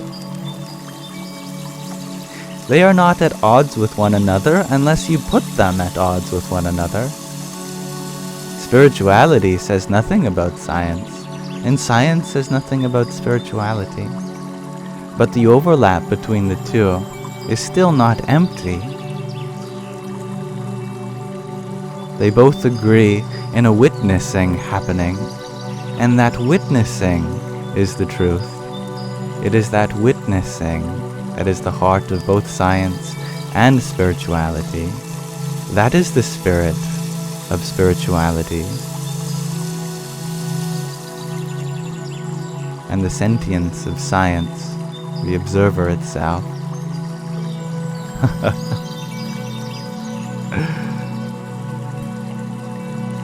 And thank you, Ozal Fringe, for your rose and finger heart. Hari Om Tat Sat. And hello, Valentine. Thank you for your rose and octet of rosas. Jai Sita Ram. And Sanshina, thank you for your rose and tiny tiny. Yippee! And Masa, thank you for your rose. Om Namo Bhagavate Vasudevaya. Om, you share that you're not sure if this is a silly question. All questions are silly, don't worry. But what is the purpose of our physical body? The purpose of our physical body is to be a vehicle for our consciousness, so that we may experience the world, and through that experience, witness beauty unfold as we attend to it. Just like a car, the purpose of having a car is that it takes you places for you to experience. It is a tool that you can use to accelerate your journey. Why does it die? It dies because all things that have a beginning also have an end. And being in this world means that we are surrounded by impermanence. You cannot have a permanent thing. That is impossible.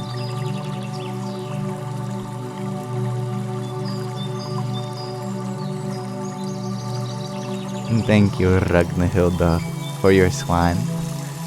Hansa, Jai Sita Ram, Jai Hanumanji. And thank you, Rensuke, for your rose. Radhe Radhe. And Bo, thank you for your heart meat and your pair of team bracelets.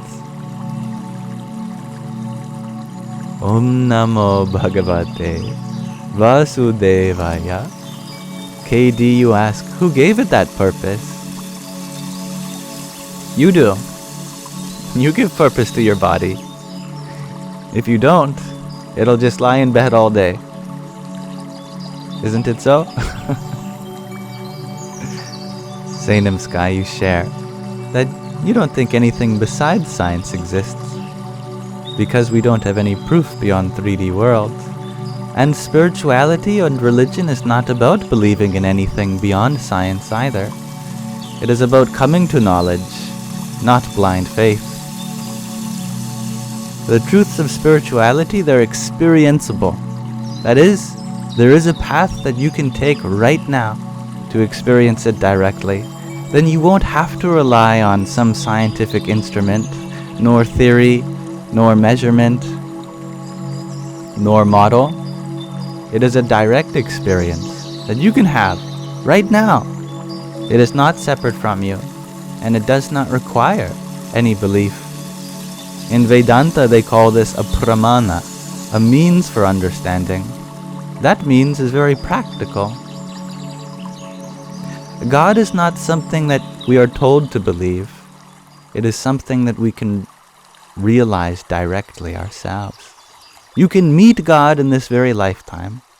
In fact, today, if you sit with me long enough, I will guide you to that.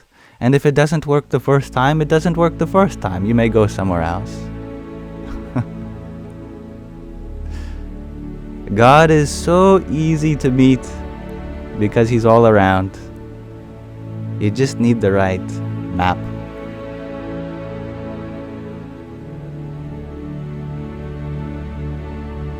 And thank you to Love for your heart me. Hari Om Tat Sat. And Bo, thank you for your pair of tiny dinies. Yippee!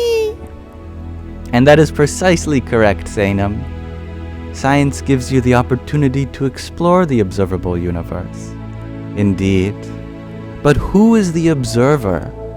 This science cannot tell us. The observer is, by definition, that which is before the observable. So if all that can be observed is the domain of science, then that necessarily excludes who you are. So science cannot tell you anything about yourself, only about what occurs to yourself, like your body, like your mind, and the world around us. But who am I?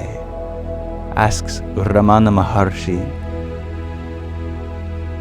I am not concerned with what can be observed.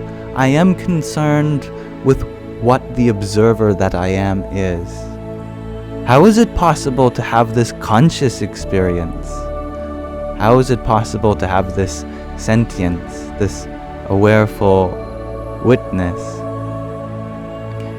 This is something that can only be experienced from going within. But it is not quite correct to call it philosophy, because philosophy is still in the world. It happens on the level of the mind. It's all thinking. Thinking. But philosophy only leads to more questions, and never a definite answer. Philosophy is a model through which we filter the world. Spirituality is about going beyond thinking, not engaging in any particular thought. Truth is one, and it lies at the top of a mountain. There are many paths up to the mountain, but the only ones who do not reach that top are the ones going around the base, saying that everyone else is going nowhere. When, ironically, judging the paths from the base will not get you to the top, one has to embark on that upward journey, going higher and higher until the view becomes realizable.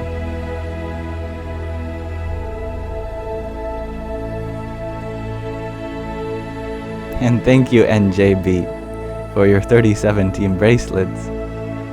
Hari Om Tat Sat. I am grateful you always remember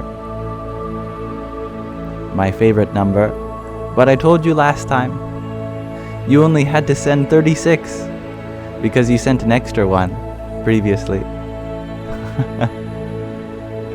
And Isis Ramos, thank you for your rose. Om Namo Bhagavate Vasudevaya.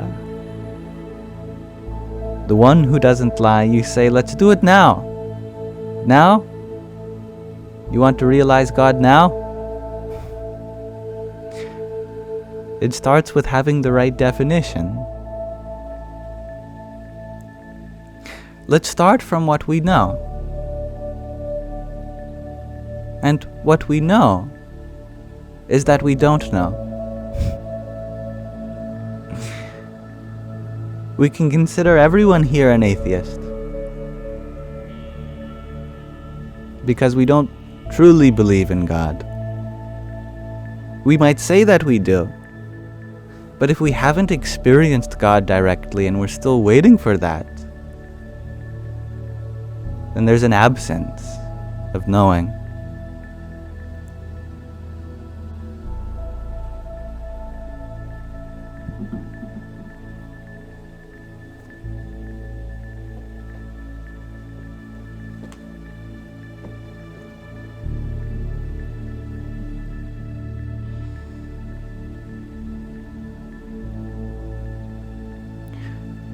The narrative that we've been told doesn't align with our experience of life. We have been told that God is all-knowing, all-powerful, all-beneficial, all-pervading. But if that is the case, if God is all-loving, why doesn't He help those who feel unlovable? If God is omnipresent, why do I see so much anger and hatred in the world? If God is all-knowing, why doesn't He answer my prayers? What is the common theme between all of these conflicts? We've been taught what to believe, and that doesn't align with our experience. So the teachings themselves must be wrong, because our experience is very real, isn't it? Or what if we don't understand the teachings, that both the teachings and our experience are valid? We just have to bridge the gap.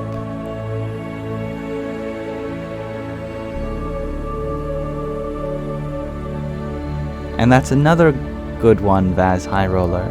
If He is all-knowing, He would have made us how He wanted in the first place, instead of punishing. Right? There is a perceived absence of God where we're taught to find that presence. We say God should be here, a part of this happening. Why is there no divinity perceptible? There is just an absence. But what if I told you that absence was the presence? Or more accurately, it's within that absence you find the presence. What if actually that perception of absence is your doorway into divine presence?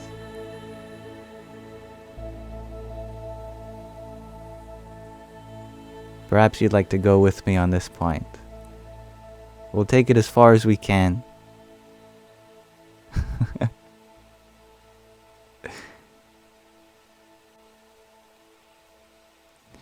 What is absence? I'm not asking what there is the absence of. I'm asking, what does it mean to lack something? It means that you see something higher, don't you? That there is hatred because you see the love that could be. There is suffering because you see the happiness that could be.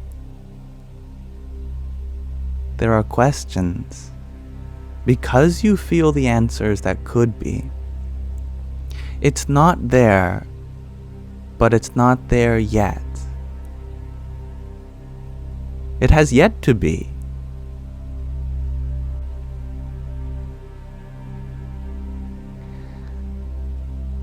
That is called potential. And one of the Sanskrit words for God is Shaktiman, which means the potential. The English word for God is overburdened with responsibilities.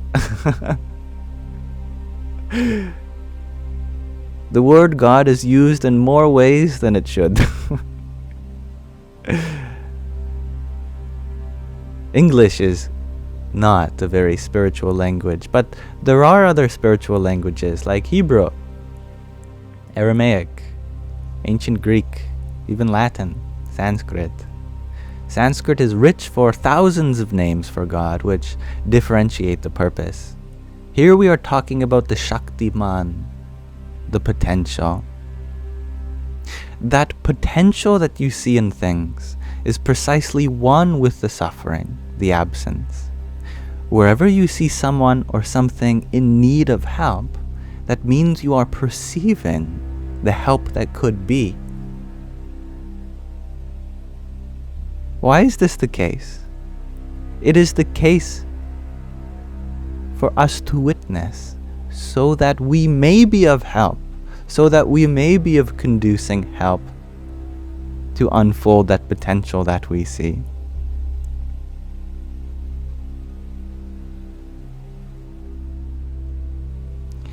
That Shaktiman isn't wanting us to be lazy. It is gifting us this opportunity to be of help because we need to be of help, not because the help is needed in the world. So that perceived absence of God is actually an opportunity for us. But you may ask, why is there the opportunity? Why shouldn't everything already be done? That opportunity is there so that we are always moving towards something. Because this universe is infinite, which means that it's dynamic. It can never be known in full. It can only be known in part.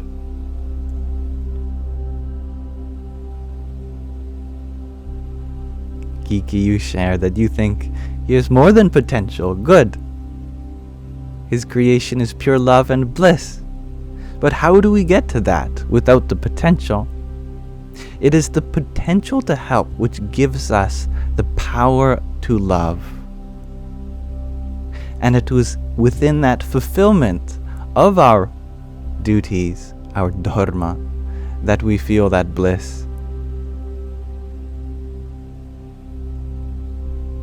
So we see the suffering. We call that an absence of God. But the absence of God just means an absence of good. There is potential for good there, but it has yet to become. It has yet to become because we have yet to do something about it. And we have yet to do something about it because there's always something for us to do. There's always something for us to do to give us that purpose.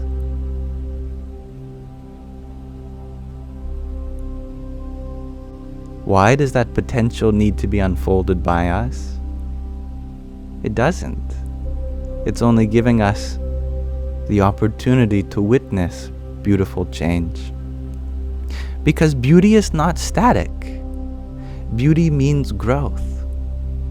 Someone is beautiful not because how they are, but because of all the things they've overcome and places they've witnessed. This world is beautiful not because it's supposed to be, but because we are all moving towards change, towards love, because we are all conscious of the problems and are fulfilling our capacity to solve them. That is the beauty, the bliss, and the purpose of this universe. God is there in the absence, as the presence of potential, for us to love, to give us a vessel, because we are an unending source of love ourselves, as slivers of that divine, infinite love. That infinity is a part of us too, and thus, for the love to flow, we need a place to put it. This world is that place to put it. The only way we can give love to the world is if it's lacking it. Therefore, the lack of love in this world is a gift to us to be able to exercise that ability to give love. And if this is starting to dissolve your mind, then it's working.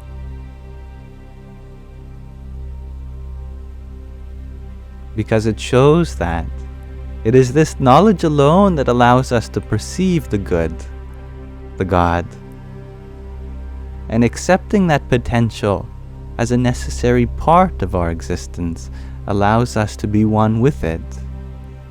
There is no resistance to the problems of the world, to the problems of your friendship, your family, or your own life, body and mind, because the problems are there for us to solve, and it is in the striving for solutions that we feel the most fulfilled.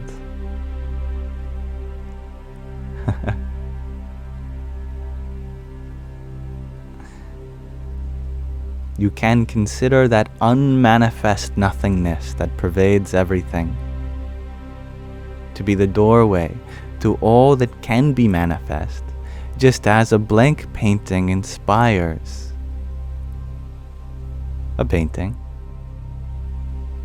A canvas is a blank painting because it has yet to be painted in. Silence is a lack of sound so that we may sing through it. The stillness of the stage is still so that the actors may move upon it. As such, this perceived absence of God is the very firmament upon which the dance of life may move.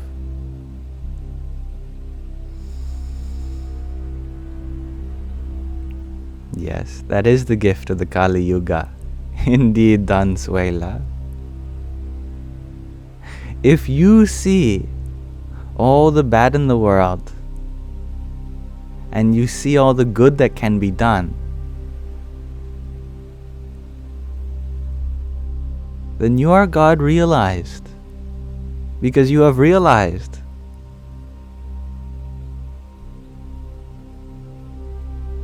that God is not the state of perfection. It is the perfecting and the continuous growth of existence itself.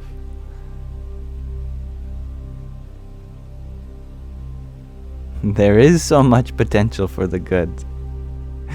Exactly, Isis. So much. Infinitely more than one could ever imagine. That is the infinitude of that source. Sainam Sky, you ask, the concept of good and bad does not exist. We created that in our culture, and also law forbids us. What do I think? Indeed. At any point in this discussion, we could pick out any word and then question it. But if we keep doing that, we'll never get to where we're heading towards with this discussion. Yes, language is flexible. Words are subjective. Everything is arbitrary. And it is important to recognize this in any discussion so that we do not get attached to any particular word or meaning. The meaning is not found in the word itself, but in our own individual experiences which pour into the sounds, which we communicate through. But regardless of what moral philosophy or ethical dilemma you use to come to terms of the definition of good and bad, it becomes obvious once you are aware. When you are walking down a street and an old lady spills the contents of her purse on the ground, do you need some moral maxim to tell you what the right thing to do is and what the wrong thing? Not at all. I don't care what culture you've been raised in or what philosophy, religion, faith, ideology, philosophy. I said philosophy twice. If you are conscious of your being, you will naturally help. And you will actively strive to decrease the suffering of others. This is no model or belief system. This is self-evident, because the more conscious you are, the more everything feels like it's a part of you. The more everything you are a part of. Just like when you fall on the ground and you scrape your knee. If you identify with your knee as being a part of you, then you will actively start helping that scrape, wash it, get a band-aid, maybe apply polysporin, give your leg some rest. This doesn't come from some method of thinking. It is beyond thought, beyond words, beyond definition. Just as you identify with this body, so you take care of it. If you identify with the bodies of everyone, you will make sure that everybody is taken care of. When we recognize that you are not a part of life, but life itself, an expression of the same thing that everything is being expressed through and of, then there is no you and I. There is only us, we. And together we are one life form, one being, one nature, one consciousness. To serve myself would be no different than to serve you, since we are serving the same being which we all exist through. The more aware we are of this, the more conscious, the less distracted we are by thought and creed and culture and ethnicity. Being invested upon the present moment as the source of all joy, everything that arises to you, you will naturally start taking care of.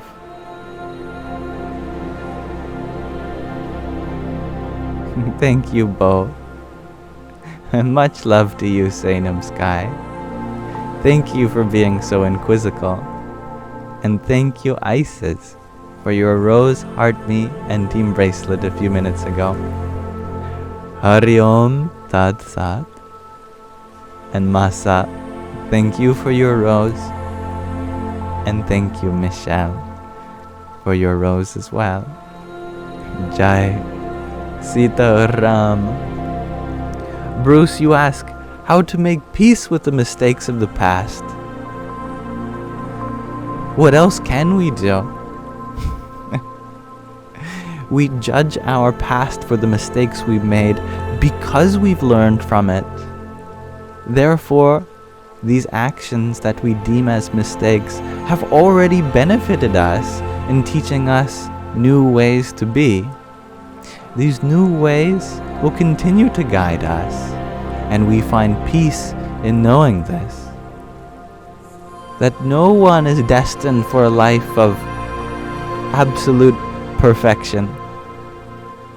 We've been making mistakes since the time before time. Every mistake is an opportunity to grow and let go. We may judge the action, indeed, but it doesn't say anything about how we are now, because we can choose to go beyond it. And that is unique to the human experience. We have the possibility of new karma, new action, beyond what we've been brought up to believe or nurtured to condone, beyond our nature of flesh and bones. We can strive to reach a new home, a home that is inclusive of everyone, that is not divisive or differentiates based on what's on the surface, one that unites us. And our mistakes may take us away from that, but they also teach us what direction to go. If you are committed to finding better things to do, then that is all you need to know. Nish, thank you for your cloud bread. Hari Om Tat Sat. And Masa, thank you for your rose. Radhe Radhe. And thank you, Baz, for your rose. And Maya, your trio of fires. Love them. Giorgio, you ask, why is this reality an illusion? Reality and illusion are both relative terms. From the standpoint of Vedanta, there is a hierarchy of reality, stemming from impermanence to permanence. Some things are just more permanent than others. That which is more permanent is said to be real in Eastern thought. You could say that this world is illusory, but that's only relative to the absolute reality of your soul. Consciousness, Atma, that is unchanging, that is very real. But that doesn't take any meaning away from the illusion, so to speak. Illusion might come with the idea that you've been duped, that you've been led to believe something which has been an error on your part. And there is truth to that in some sense as well. That if we feel like our sense of self is defined by the world, then of course we will come to suffer, because we cannot control the world. We cannot control this Maya. Resting in our abode of the soul, we do find peace, because that is our essential nature, independent from this world. But we still use this world because it provides us a means of expression, a means of loving, of having relationships. How else can we perform puja, worship, seva, service, karma, action, jnana, the process of attaining knowledge, or bhakti, devotion, without this world before us? We don't need it to be, but we need it to have an experience of something. It's the things of this experience which come and go.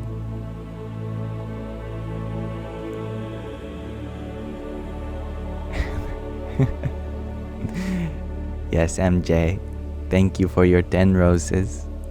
Jai Sita Ram Ranjit, and give me the vote. Thank you. I called you give me the vote. I sometimes do that, where I mistake the gift for the gifter. The fallen monk, you sent 6 give me the vote. Radhe Radhe. Thank you. And Isis Ramos, thank you for your 2017 bracelets. Om Namo Bhagavate Vasudevaya. And thank you for your subscription here also. Let me know if you have any sticker ideas. I'd love to make them for you so that you can use in chat. And I look forward to better experiencing this world with you as a part of it, part of myself. And Holy Potato, thank you for the let 'em cook. Jai Sitaram. And thank you, Sainam Sky, for your 34 roses. Jai Sitaram. Aww. You are very kind, Isis, but your awakening was already destined within you. The only part I had to play is in being a part of it. So I thank you for the honor of including me in your journey.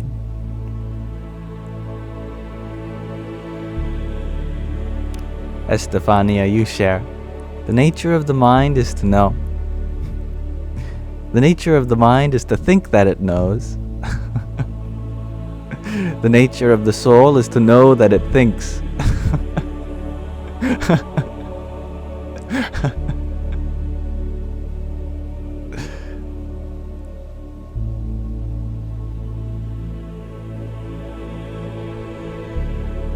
Ozal, you share that you don't know why, but you find rubber ducks to be silly yet peaceful. I agree. Perhaps it is reminiscent of a time where we were small, having baths ourselves with little toys such as rubber ducks, just feeling free to be in this miniature ocean for us to splash and watch the waves move play with bubbles. I do love a bubble bath.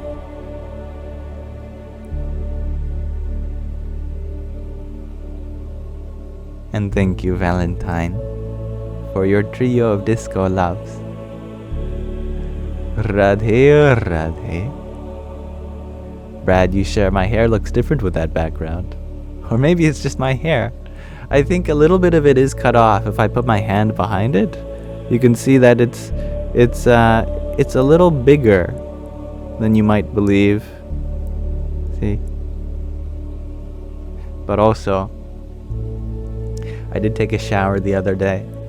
And I think I'm starting to know why my hair looks different every time I do take a shower.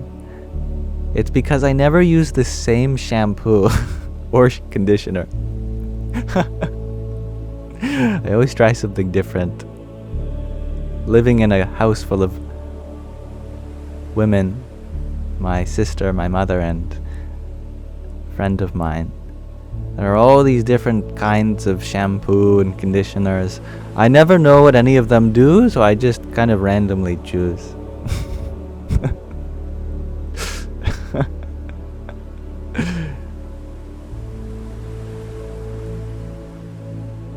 And thank you, Craig, for your TikTok. Hari Om Tat Sat.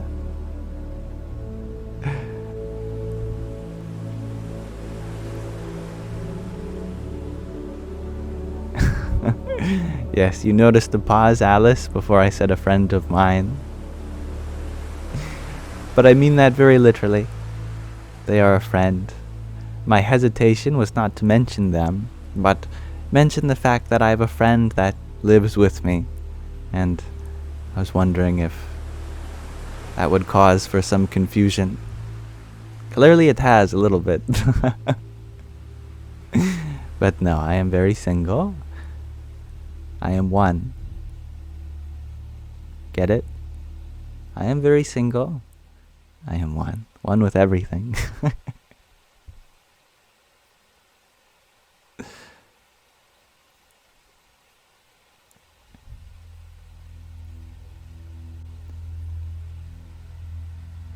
G to infinity, you share that you bet the women are jealous that I have the best hair.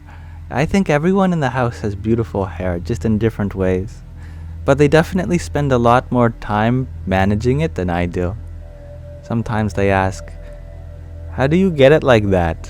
I spend so much money going to all the hair salons and trying different routines.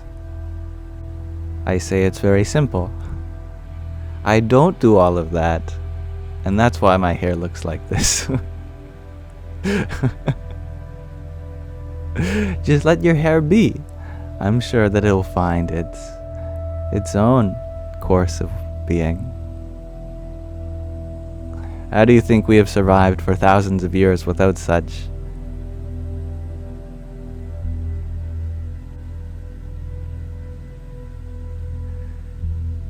Hello, Catherine. You ask, where am I from? And what do I believe in?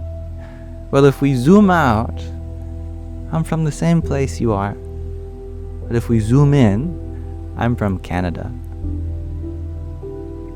I'm from my mother's womb, really, as we all are. What do I believe in?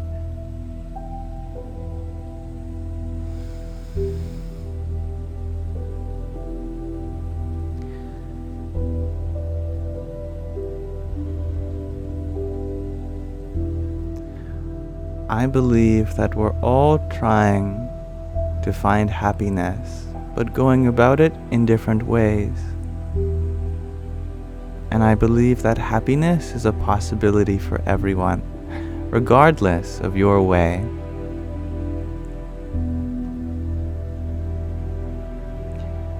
Alice, you ask, what do I enjoy about doing lives? I was thinking today, when I woke up early,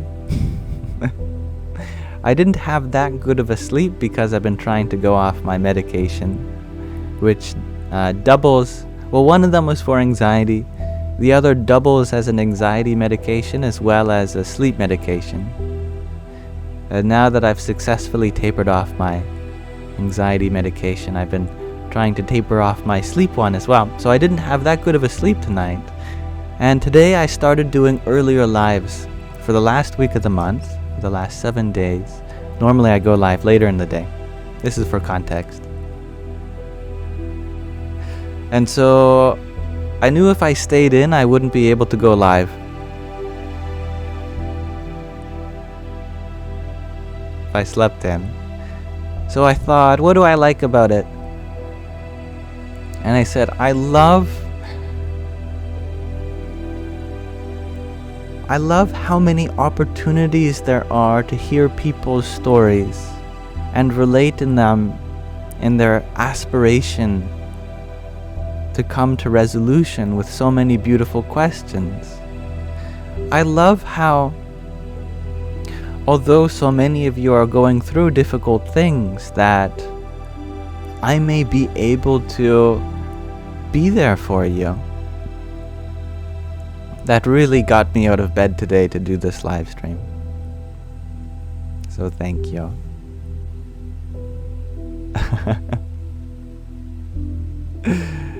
Ranjit, you says, OMG, you have anxiety? And you're very welcome, Sainam Sky. Much love to you. Kiki, you share, you don't believe I have anxiety? You all have. Unbelievable, says Ranjit. Jamie, you say, I seem like the least likely person to be on meds. And Ozal, you share, ouchies, you are so grateful for your anxiety medication. You could never stop. I'm so grateful for them too. And they have really helped me with my anxiety. As we've been listening to the Pocket Pema Chodron, which is a book that has disappeared, apparently, from the lovely Buddhist nun Pema, she says that as you embark on the spiritual path, you come across all of your neuroses that you've been avoiding. And anxiety has been a big one for me. And I feel like rather than it being an impediment on my journey, it's something that I definitely have to acknowledge and experience. I've definitely learned so much from my anxiety attacks, and I've learned so many ways to understand them and cope with them. Medication has been one way which has provided me the space to learn about them without feeling overwhelmed, and they have genuinely worked for me. I should tell you, the reason I'm getting off them is not because I don't feel like they're serving me anymore. Actually, they work very well, and I'm so grateful for that. But at the same time, I feel grateful for all the things I've learned about myself during that peace that it has temporarily offered me. And as such, I feel ready to embark on giving rise to the same kind of inner solidarity through means of yoga, through means of meditation. And if it doesn't work for me, I'll happily go back on them, no problem, because I know that the medication does work. To me, it's an inspiring challenge and austerity to see what is possible to do with the human body alone. And although I have a lot of respect for science and medical technology, I also have just as much respect for the spiritual path and going beyond these things, perhaps more holistically. That to me is motivating.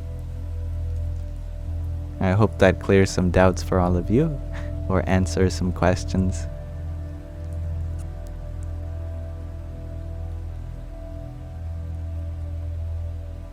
And thank you, Maya, for your hand hearts. Hari Om Tat Sat. Awakening is a scary path indeed, AMA. Amma. But as we face our fears, we become privy to so much peace.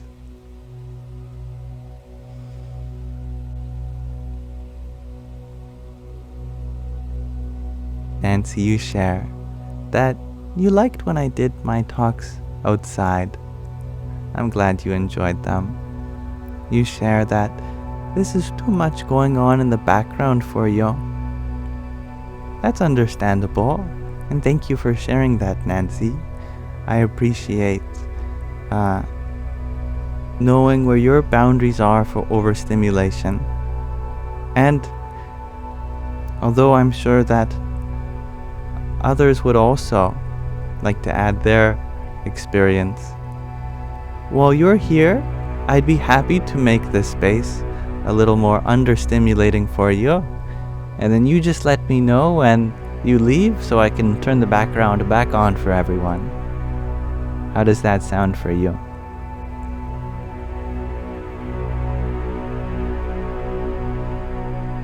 Otherwise, I recommend just listening.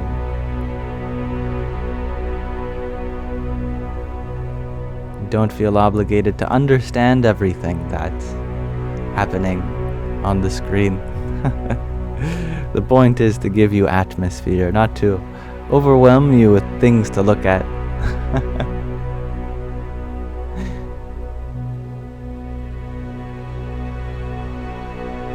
Linda, you ask, what are things that made me upset when I was not taking my meds? Before I was prescribed the medication, I was struggling with anxiety. And it started out of nowhere. It was a relatively recent thing for me. In my life, I was generally not an anxious person. I was very sociable and adventurous.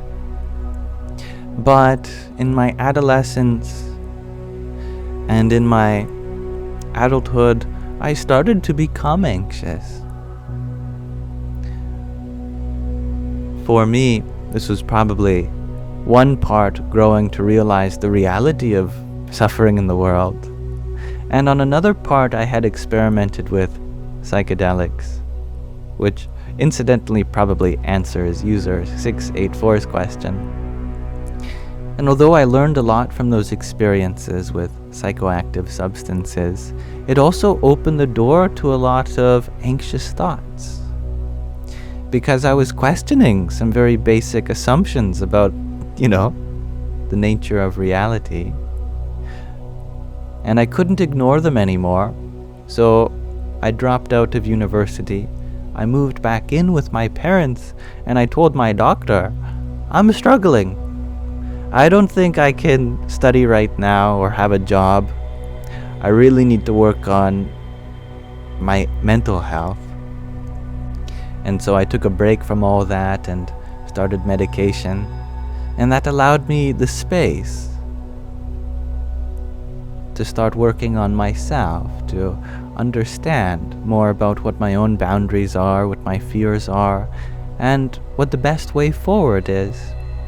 And I'm so grateful for all the help I've received from a lovely group of friends, relationships, family, doctor, and many internet personalities that don't even know I exist.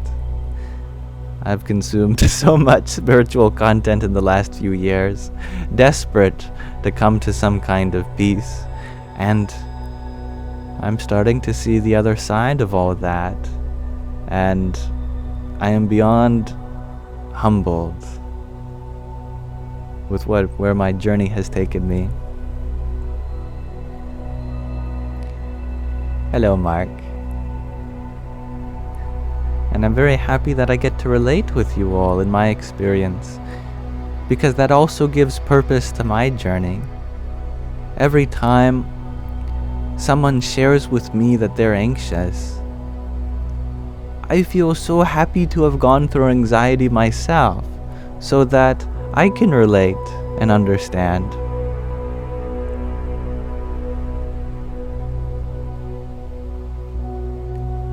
Dylan, you ask, what's the biggest barrier to awakening? believing that anything can stop you. Spirituality is in one part humility, but another part naivety. You do have to be a little naive. You have to tell yourself, it is possible.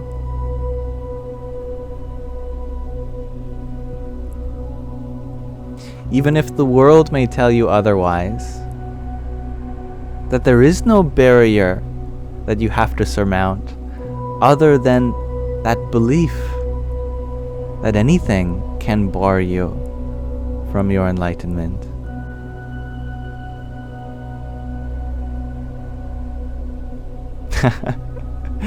Am I the grandson of John Lennon? Although I don't have such a musical Beatle grandfather, my father was a very musical person, and he was not a Beatle, but he was a tributary Beatle in, at the time, Canada's largest Beatles tribute band, which is funny. He would tour the country, pretending to be Paul McCartney, signing autographs and everyone. And I believe that's how he met my mother.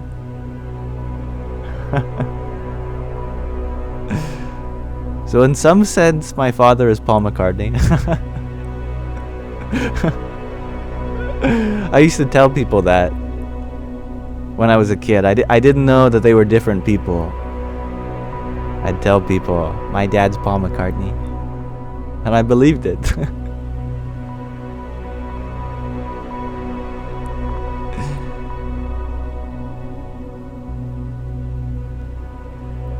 Jackie, you share that you feel like you're nothing but naive. Naivety is good. Having that resolute innocence.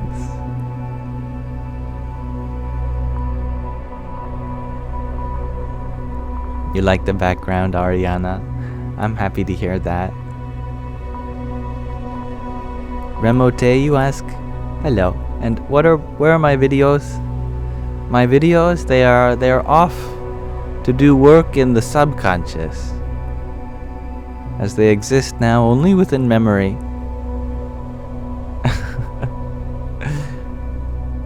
They've transcended the worldly plane and are now working at another layer of reality. No, I privated them. Because I'm growing in my spiritual journey, and I've learned new things that are better expressed in other ways.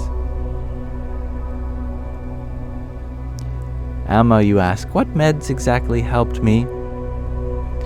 Well, I know that bodies are very different, and the meds that help me might not be the same that help you.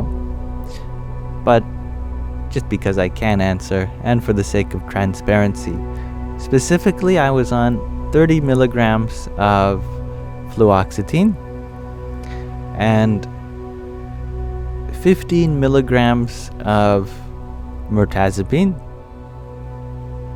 And the fluoxetine I decreased down to 0. I'm off it right now.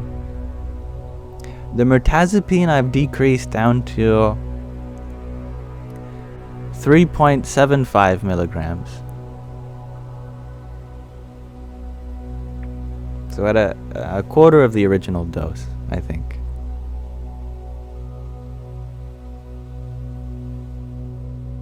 Or an eighth? I don't know.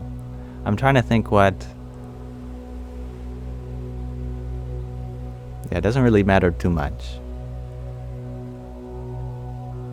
I won't strain my brain. David Wilborn, you ask, is it possible I could speak on the concept of non-self? Yes. This is an idea that is prevalent primarily in Buddhism. Anatman, no self. It's the idea that if you go looking for yourself, you'll never find it. There is a looking, There is a witnessing. But where's the witness? The witness can be never known to itself. You can never observe the observer, experience the experiencer, see the seer, know the knower, hear the hearer, perceive the perceptor. Anatman is, in one part, this principle, that you do not exist, at least not in the same way that other things exist.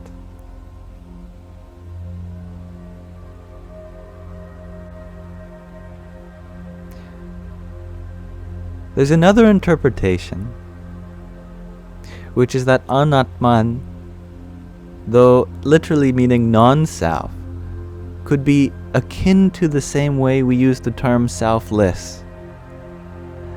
Because in selfless, that word, it is a kind of way of saying no self.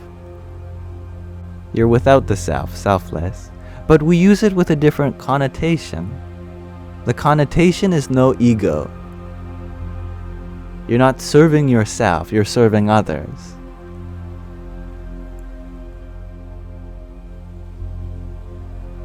And by serving yourself, we mean what we traditionally identify as body and mind, instead of trying to serve the senses. Instead of becoming happy yourself, you're not interested in that.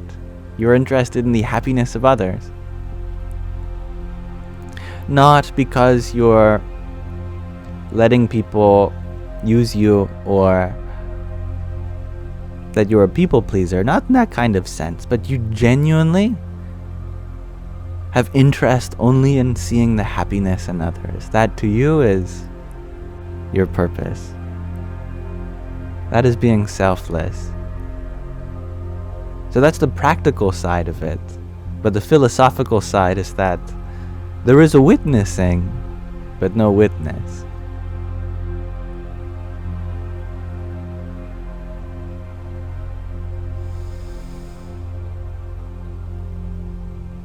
Good night, painted lady.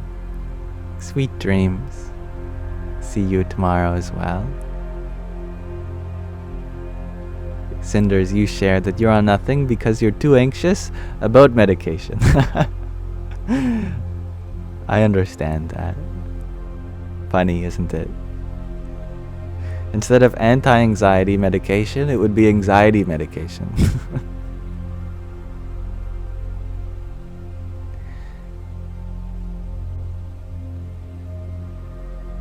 And that's right. The one and only silent storm. A sense of self is needed, but not to become self-indulged. There's a story of the great sage, Ramana Maharshi. And we know he was a great sage because Maharshi means great sage. Maha, great. Rishi, sage.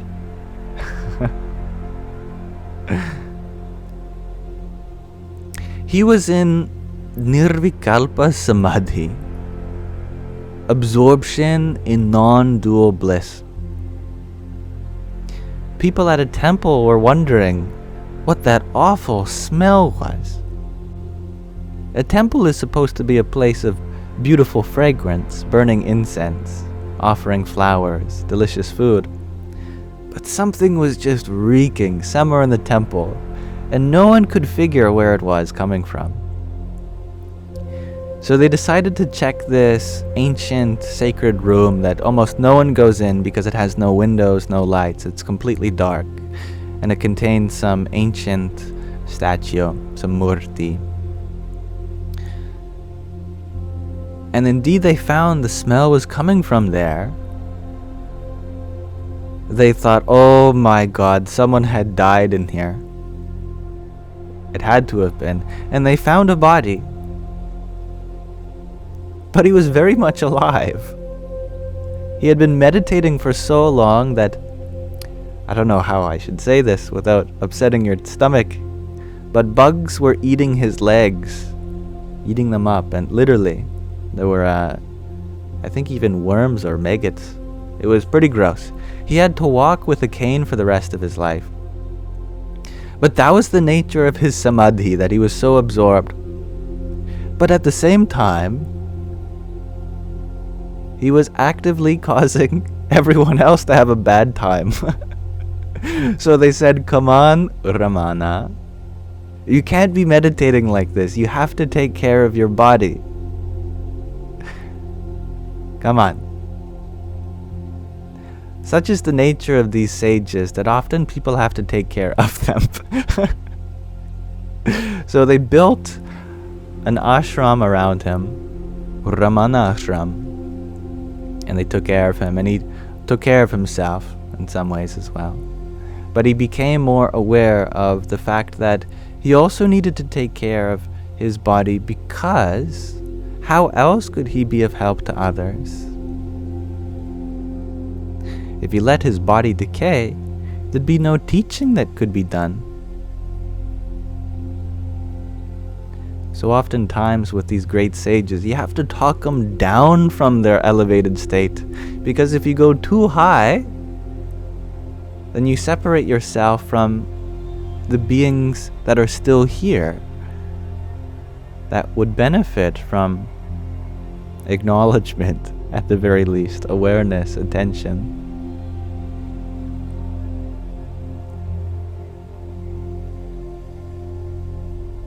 Dansuela, you share. And they say video games are distracting the children. Right? Actually, video games. I'm so grateful for my experience playing video games. I definitely learned a lot from them. In fact, I'll tell you, I taught myself how to read by playing video games, because I would always be asking my parents, what does this option in the menu say? How do I get back to the game? Which one says resume? I'd say that one. Okay. And I was playing a game called Destroy All Humans. It's a game where you play as an alien, and your goal is to destroy all humans. And I was trying to figure out how to exit the level. And I remember trying to sound out the options in the menu. And the last one read, I couldn't quite figure it out, but I recognized the word mother in it. And it was the first time I remember reading something. It said mother. The full sentence was, return to mothership, where you come from. Thus I figured it out. The first thing I ever read was return to mothership.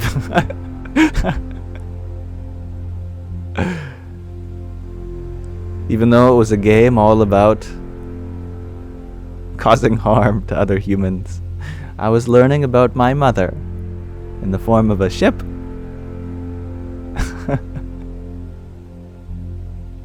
And how to read. And thank you, He, for your rose. Jai Sita Ram. Now, I'm considering doing a Yamathon today, going all day, but I really wanted to hang out with my father today, this afternoon.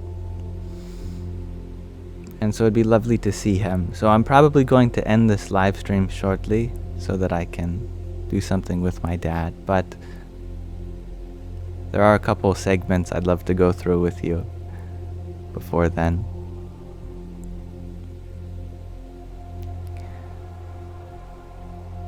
Quickly, David, you ask, so are we then pure consciousness as opposed to human being?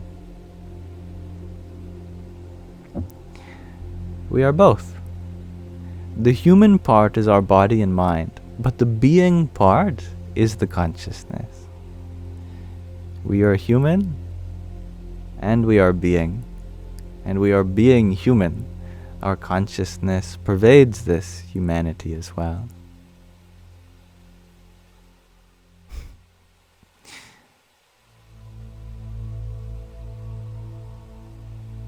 Mark, you ask, is God a partner yourself, believing in yourself, is that it? And think of how we phrase this, believing in yourself. The higher self has been long used as a synonym for God. Why? Because God is that which is omnipresent, all-pervading. Therefore, God must also pervade you, isn't it? That part of God within you, that's your higher self. The part which actually animates this life, illumines the world before you. Believing in that, now that is definitely God, that source, the highest potential for ourselves. So I have a question of the day for you all, which I like to ask at the beginning and ends of my lives. And then we'll do a short reading, and we'll be watching a video on Swami Narayan, which is the protagonist of the Vachanamrut, the one talking that we often read together. But before then, I must ask you, what is perfect to you? And please, feel free to interpret this question in any way which makes sense to you. The very reason I ask you is because it's subjective, and therefore I am not looking for any answer in particular, nor is there an answer that I would deem as more correct. So what is perfect to you?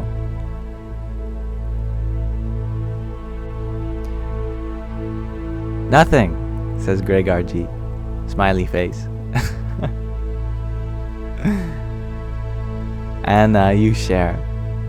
When there is no room for improvements, all that has been done is done. Honey Badger Heels, you share nature. MJ, you share your daughter's existence. So lovely. Gills, you share love. Jazz, you share knowledge. Mark, you share cheese. Mr. Astrolabe, you share what is perfect is love. MJ, you also add a flower and a tiny tree. Right? Any tree. A tiny tree is also pretty cute and perfect, but yes. I love how nature, it all fits together. In a house, if you move something to the left 3 inches, suddenly everything might feel off. The balance is broken, so fragile. But in nature, if you move any tree 3 inches to the left, looks like it was meant to be there. Wherever you put it, everything just fits together so seamlessly. Sharon, you share presence. Sky Guardian, you share Sky Guardian. You know, I must tell you, Sky Guardian, since my program extracts the transcripts from all of these videos, I've been looking at the most common words I say, and in the top 20 or so, it's Sky and Guardian. And I wonder why. Melly, you share nature. And Giorgio, you share peace. Natalia says kindness. And Nos, you share when you realize you are where you're supposed to be. Katie, you share embracing that things aren't our perception of perfection, and embracing uniqueness is perfect. I love that. Yes. Not just a double entendre, shares Greg RG, but an infinitable entendre. And Maddie, you share something that only is positive and peaceful. You share nature, MJ. Ranjit, you share God. And Jush, you share being able to feel a connection with people. I love the varieties of answers. Wanderlust Fairy, you share unconditional love. Dylan shares music. Ozal shares time. Isis shares love. And Kiki, you share something that only God possesses and we're only aiming for it in every way. I love that. The Fallen Monk, you share to experience the whole world for all it is. Jush, you share numbers. Anna, you share this moment, now. And User 308, you share the human body. Trainwreck Baked Nevada, you share a rainy day, sitting in the backyard, drinking tea. I love that. Feng Shui shares Gregor G. Lord of the Rings, says Finley. Imperfection is perfect, is abundance. And Sky Guardian, you share, you're definitely far, far, far from perfect. You were kidding. Please let everyone know. You're the least perfect one here, trust me. Well, you are perfect in your act of humility there.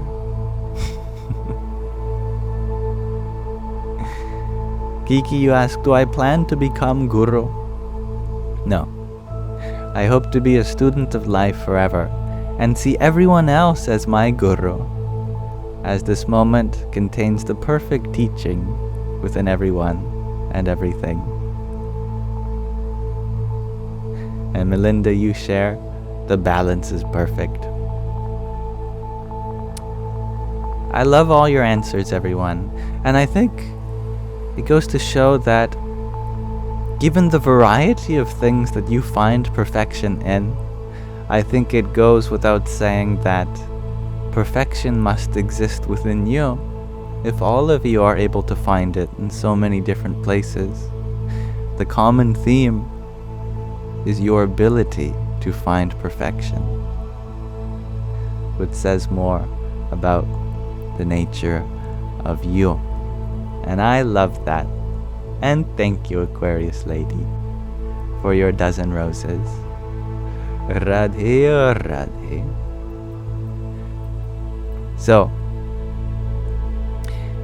in the interest of spending more time with my father, let us move on to a brief reading. Today we are reading In Love at Ease, Everyday Spirituality with Pramukh Swami Maharaj.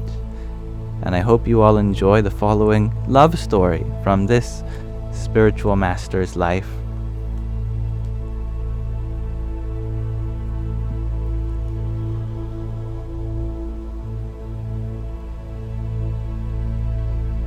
Swamishri's love was replete with patience, the kind that waited indefinitely. After the Cultural Festival of India, the CFI, in 1991 in New Jersey. Were you there for that, Sky Guardian? I know you live in New Jersey. A month-long celebration of Indian culture, values, and history. Swamishri was preparing to go back to India. Shukmuni Das Swami was helping in Swamishri's personal staff. One day, Swamishri told Shukmuni Das Swami to attend to the seva, the service of Hare Krishna Maharaj's evening meal offering. That is a name for the principal figure which the Swami Narayans are devoted to. As he was preparing the meal, another sadhu asked him if he would join him to go to the ophthalmologist's clinic. Shukmuni Das Swami politely apologized, explaining that he had to prepare the food offerings. Swamishri overheard the conversation and told Shukmuni Das Swami that he will make alternative arrangements for Hare Krishna Maharaj's seva so he could accompany the other sadhu to the clinic. As Shukmuni Das Swami was leaving, Swamishri asked him how long the visit would take. He casually replied, 2 hours. Swamishri said, Perfect. I will wait for you before we leave for the residence. Shukmuni Das Swami and the other sadhu were delayed and did not return until almost 11:30 p.m. The entire CFI complex was empty and most of the lights were off. Shukmuni Das Swami felt guilty for falling behind schedule. He went into the mobile home trailers to take Swamishri's bags and then head to Swamishri's residence. When he opened the door, he was startled to see Swamishri sitting there under a small reading light, talking to two bhaktas, devotees, and reading letters. Swamishri smiled and said, "Ah, you are back." Shukmuni Das started apologizing profusely. The Guru was calm. "I told you I would wait for you. Everyone wanted me to leave, but I informed them that I had already told you I would wait. Let's get you something to eat, and then we can leave. I asked the sadhus to set some food aside for you." Swamishri stood up, helped warm the food, and served Shukmuni Das Swami while he ate. On their way back to the residence, Shukmuni Das Swami's feelings of guilt resurfaced. Swamishri turned around in the front seat and said, "You serve well. You work hard. The least I can do is wait. Do not feel guilty. I would wait for you 100 times over."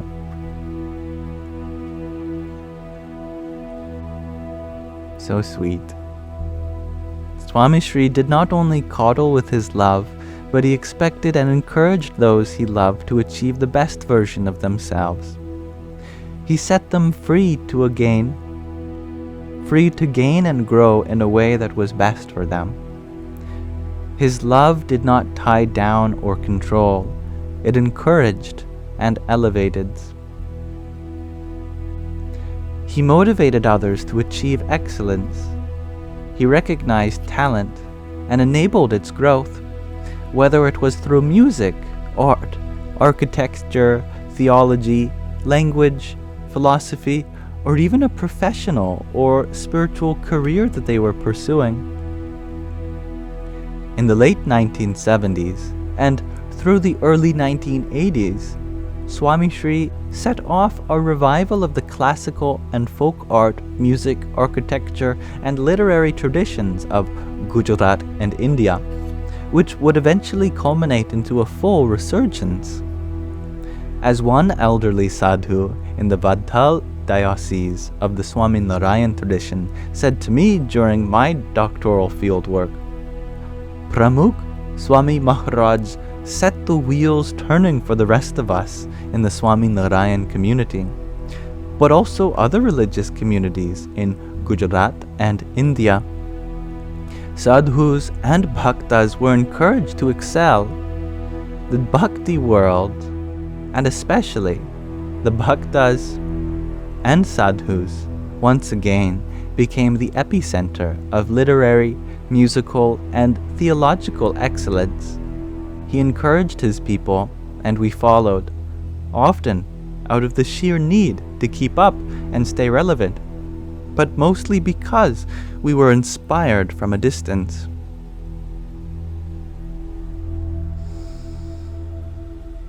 And hello, yes, FQ. Welcome. The late Yogi Charandas Swami once told me that Swamishri would ask him for a detailed account of his music lessons. He would ask me which ragas I had learned that week. I was young. If I tried to give him the runaround, he would probe further. What swars, musical notes, are in raga malkons? Swamishri was not a musician or a musical theorist, but his questions encouraged me to prepare and practice music. He would affectionately ask me to play the different instruments in his morning puja spontaneously. This pushed me to keep up my practice on the sitar and dilruba, a kind of bowed string instrument. Yogi Charandas Swami's interactions reminded me of the times when I was traveling with my guru. and he would keep track of when I had last sung in his morning puja. Every week or 10 days he would ask me to sing. When I resisted, he insisted. This too is a form of bhakti, loving devotion and service. Sing for Hare Krishna Maharaj every few days. Besides, your art will wander off if you only spend time in the kitchen cooking. Swamishri encouraged sadhus and youth to achieve, and often against the odds. Hundreds of sadhus studied music, theology, art, and architecture under Swamishri's guidance to eventually create a renaissance of bhakti in the 1980s through 2000s in the production of ornate stone-carved temples, musical compositions, theological treatises, and literary masterpieces which appealed to the masses. And let's continue reading this at another time, but for now I thank you all for listening with this little snippet into another facet of Swami Pramukh Maharaj's life. I got the order wrong. Pramukh Swami Maharaj's life. Thank y'all. All the proceeds of this book go to help tribal education schools in India. So that's wonderful. And thank you, MJ, for your hand hearts.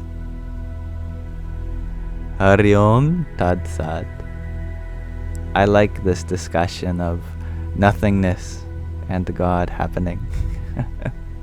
And hello, Hexakin. You wish you could help financially. That's okay. Financial help is but one means to show gratitude.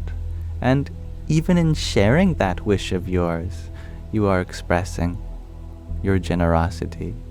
And that is more than enough for me. Thank you.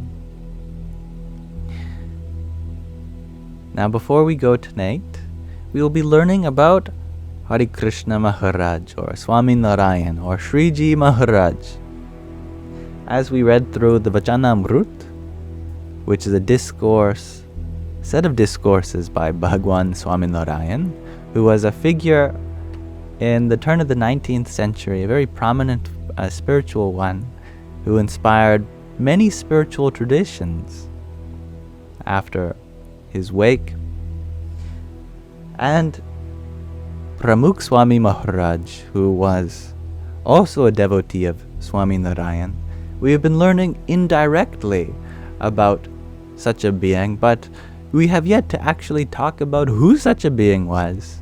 And so for tonight's meditation, we'll be watching a short video about Swami Narayan, if you are interested. For clarity, I'm not affiliated with any organization, but I think it's interesting to learn about this culture, this spiritual tradition. So I hope you join me in watching together. And then we'll leave today's Sangha with that. How does that sound? You are welcome to stay for as long as you like, or leave whenever. So I'm going to be minimizing the background music so we can have our full attention.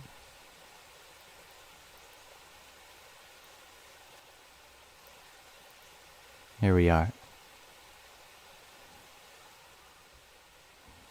I have a title to display as well. I don't know if you can see it. It's hard to read up there.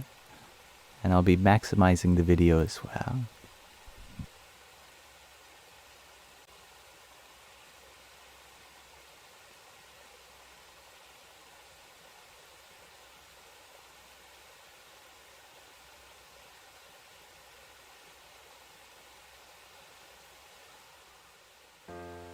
Once, Shriji Maharaj was resting in the Akshar Ordi with sadhus and devotees when they heard commotion nearby.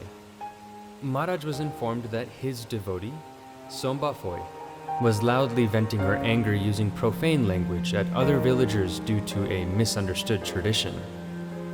Hearing this, Maharaj felt disheartened. He said, "Even after listening to so many discourses, Somba Phoi has not given up swearing?" Where such speech is used, I cannot stay." So saying, Maharaj left Gadara for Harji Thakur's house. Watching Maharaj rush away, everyone was shocked. They were hurt. The sadhus and devotees ran after Maharaj. They fell at his feet and they begged him to return. Even Sadguru Santos went to him and prayed, but Maharaj was adamant. He was leaving. Finally, Somba Phoi went to persuade Maharaj herself, and she asked for forgiveness. In her voice, Maharaj heard regret, agony, and atonement, and Maharaj said, "Somba, speech should be used like ghee, not like water. When there is restraint, bhakti will beam even more," he said. Honesty, purity, and kindness. Sriji Maharaj's language reflected these qualities, and he expected his satsangis to exhibit the same as well. Afterwards, Maharaj returned to Gadara but still seemed dejected.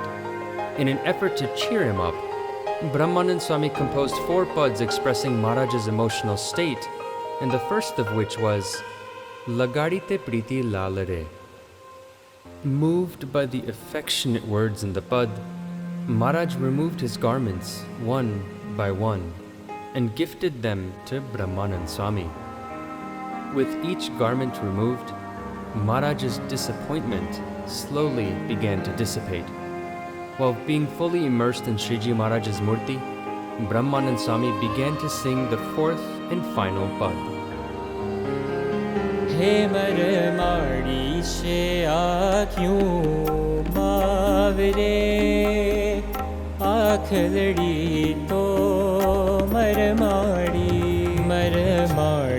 se aakhyon mavre, aakh ladi to marmari.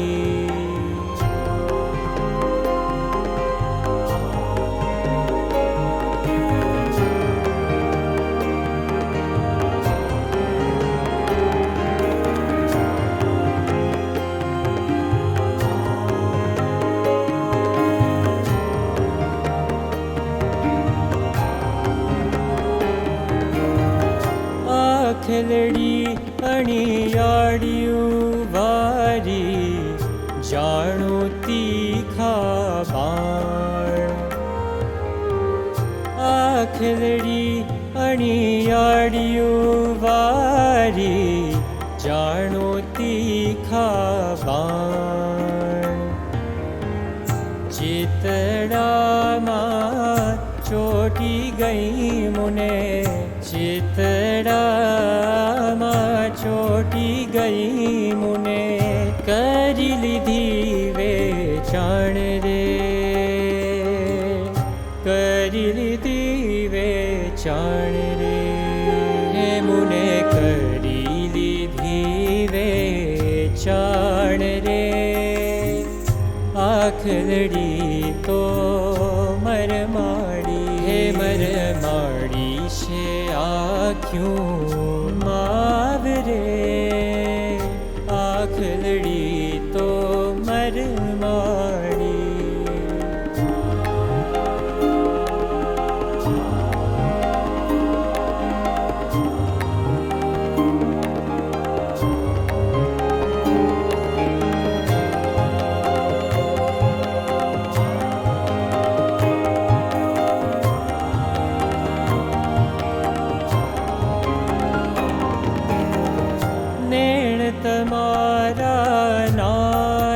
जी छे छेला राता चोर, नैण तमारा नाथ जी छे छेला राता चोर. अंतर मां ऊंडा भर्या रे, अंतर मां ऊंडा भर्या थयूं, हैडू हाल कलोल रे, हैडू हाल कलोल रे, हे थयूं हैडू हाल कलोल रे आखलड़ी तो मरमाड़ी हे मरमाड़ी छे आख्यू मावरे आखलड़ी तो मरमाड़ी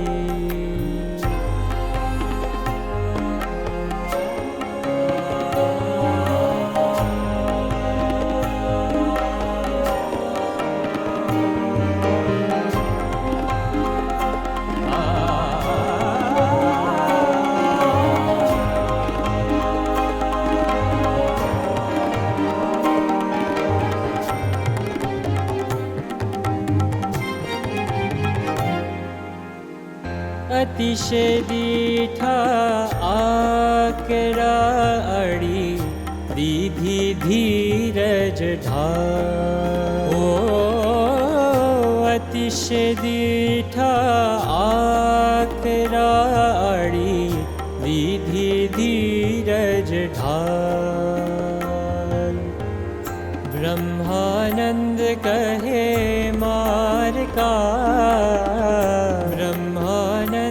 कहे मार का लोचनिया तारा लाल रे हो लोचनिया तारा लाल रे हे लोचनिया तारा लाल रे आखलड़ी तो मरमाड़ी हे मरमाड़ी छे हे मरमाड़ी छे हे मरमाड़ी छे आख्यूं मावरे आखलड़ी तो मरमाड़ी मरमाड़ी छे आख्यूं मावरे आखलड़ी तो मरमाड़ी आखलड़ी तो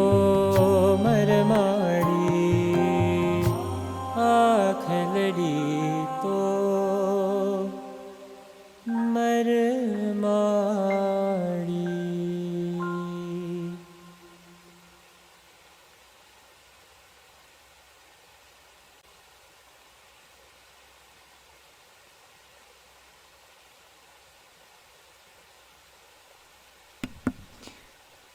Thank you for listening, everyone.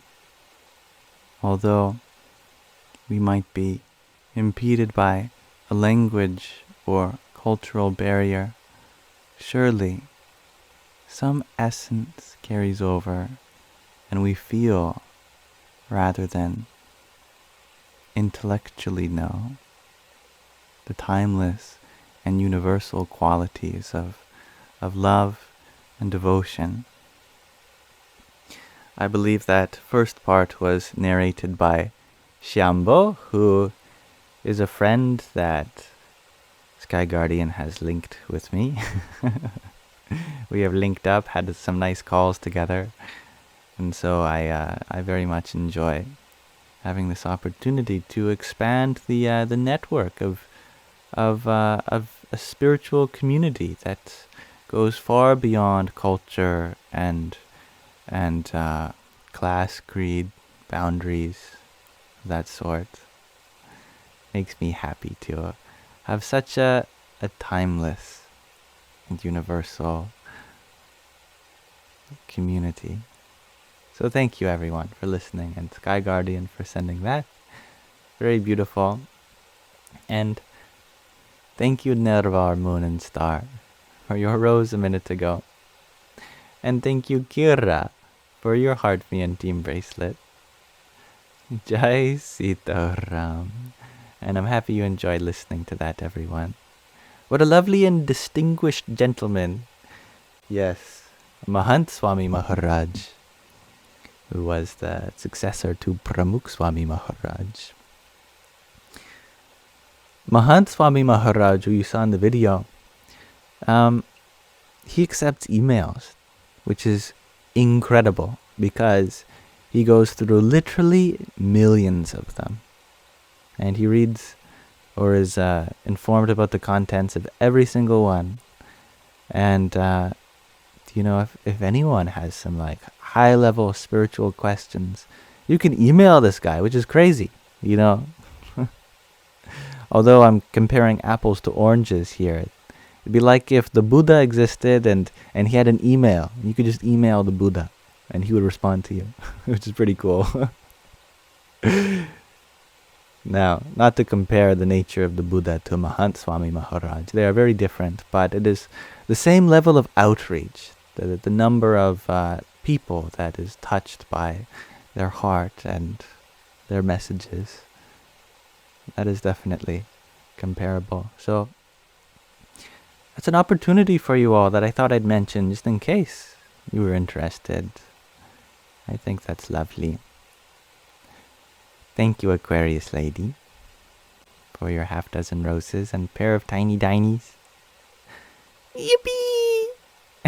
And Brandon Rogers, thank you for your paper crane. Hari Om Tat Sat. And thank you, Patchouli, or Patchoui, who knows, not I, for your rose. Rather, of flowers, not just any kind of rose, flowers in general. Thank you. Radhe or Radhe. It was you, Valentine, who sent a rose just after. Thank you for that. Jai Sitaram. And thank you, Brandon, for your hand hearts as well. Om Namo Bhagavate Vasudevaya. I will be ending today's Sangha so I can hang out with my father, hopefully, if he's interested. I would like to keep my afternoon busy in case he is free. So we'll see.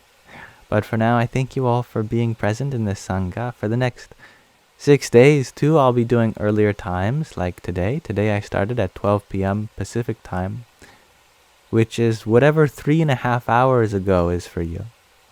I'll try to start like that tomorrow as well. The only change in my schedule is that on Monday I've been invited on this super interview of sorts, where a bunch of guests are being interviewed, including myself. So that will intersect with the time that I would be going live. But right after that, I'm not sure when it will end. I think we'll have something like an hour and a half. So maybe something like 2 p.m., 3 p.m. Pacific time. We'll see. I'll let you know.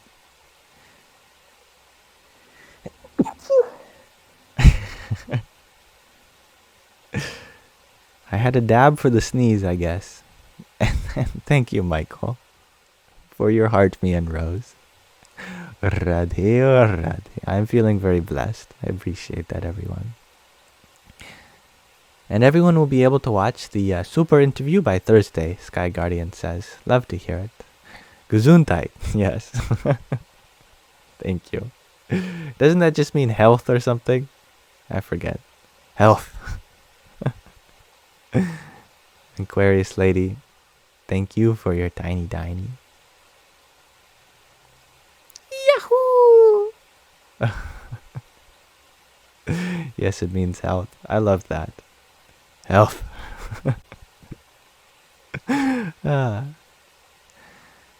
What a wonderful Sangha today so far. I appreciate that, everyone. As always, I'll be uploading the recording of this to my Yamsox Lives YouTube channel. In case you feel like there's anything more you want to get out of, it's there for you. And the next time I upload on my ASMR YouTube channel, I'll let you know as well. And with that, I bid you adieu. I appreciate this offer to serve the divinity within you. Let this be an offering to that Radha Krishna, form of the divine, which art beautiful in every way. And I love how it is like a portal into nature. And that is what Radha represents. She is nature herself, Prakriti incarnate. Mother Nature.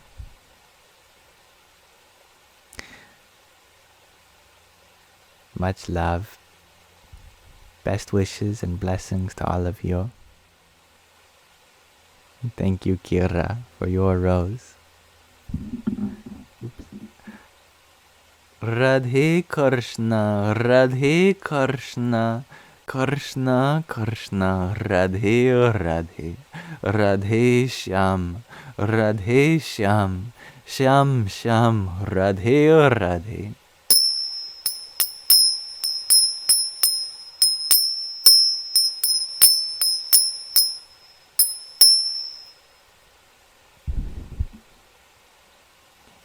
May you all have a beautiful rest of your present moment. Namaskaram to you. See you tomorrow.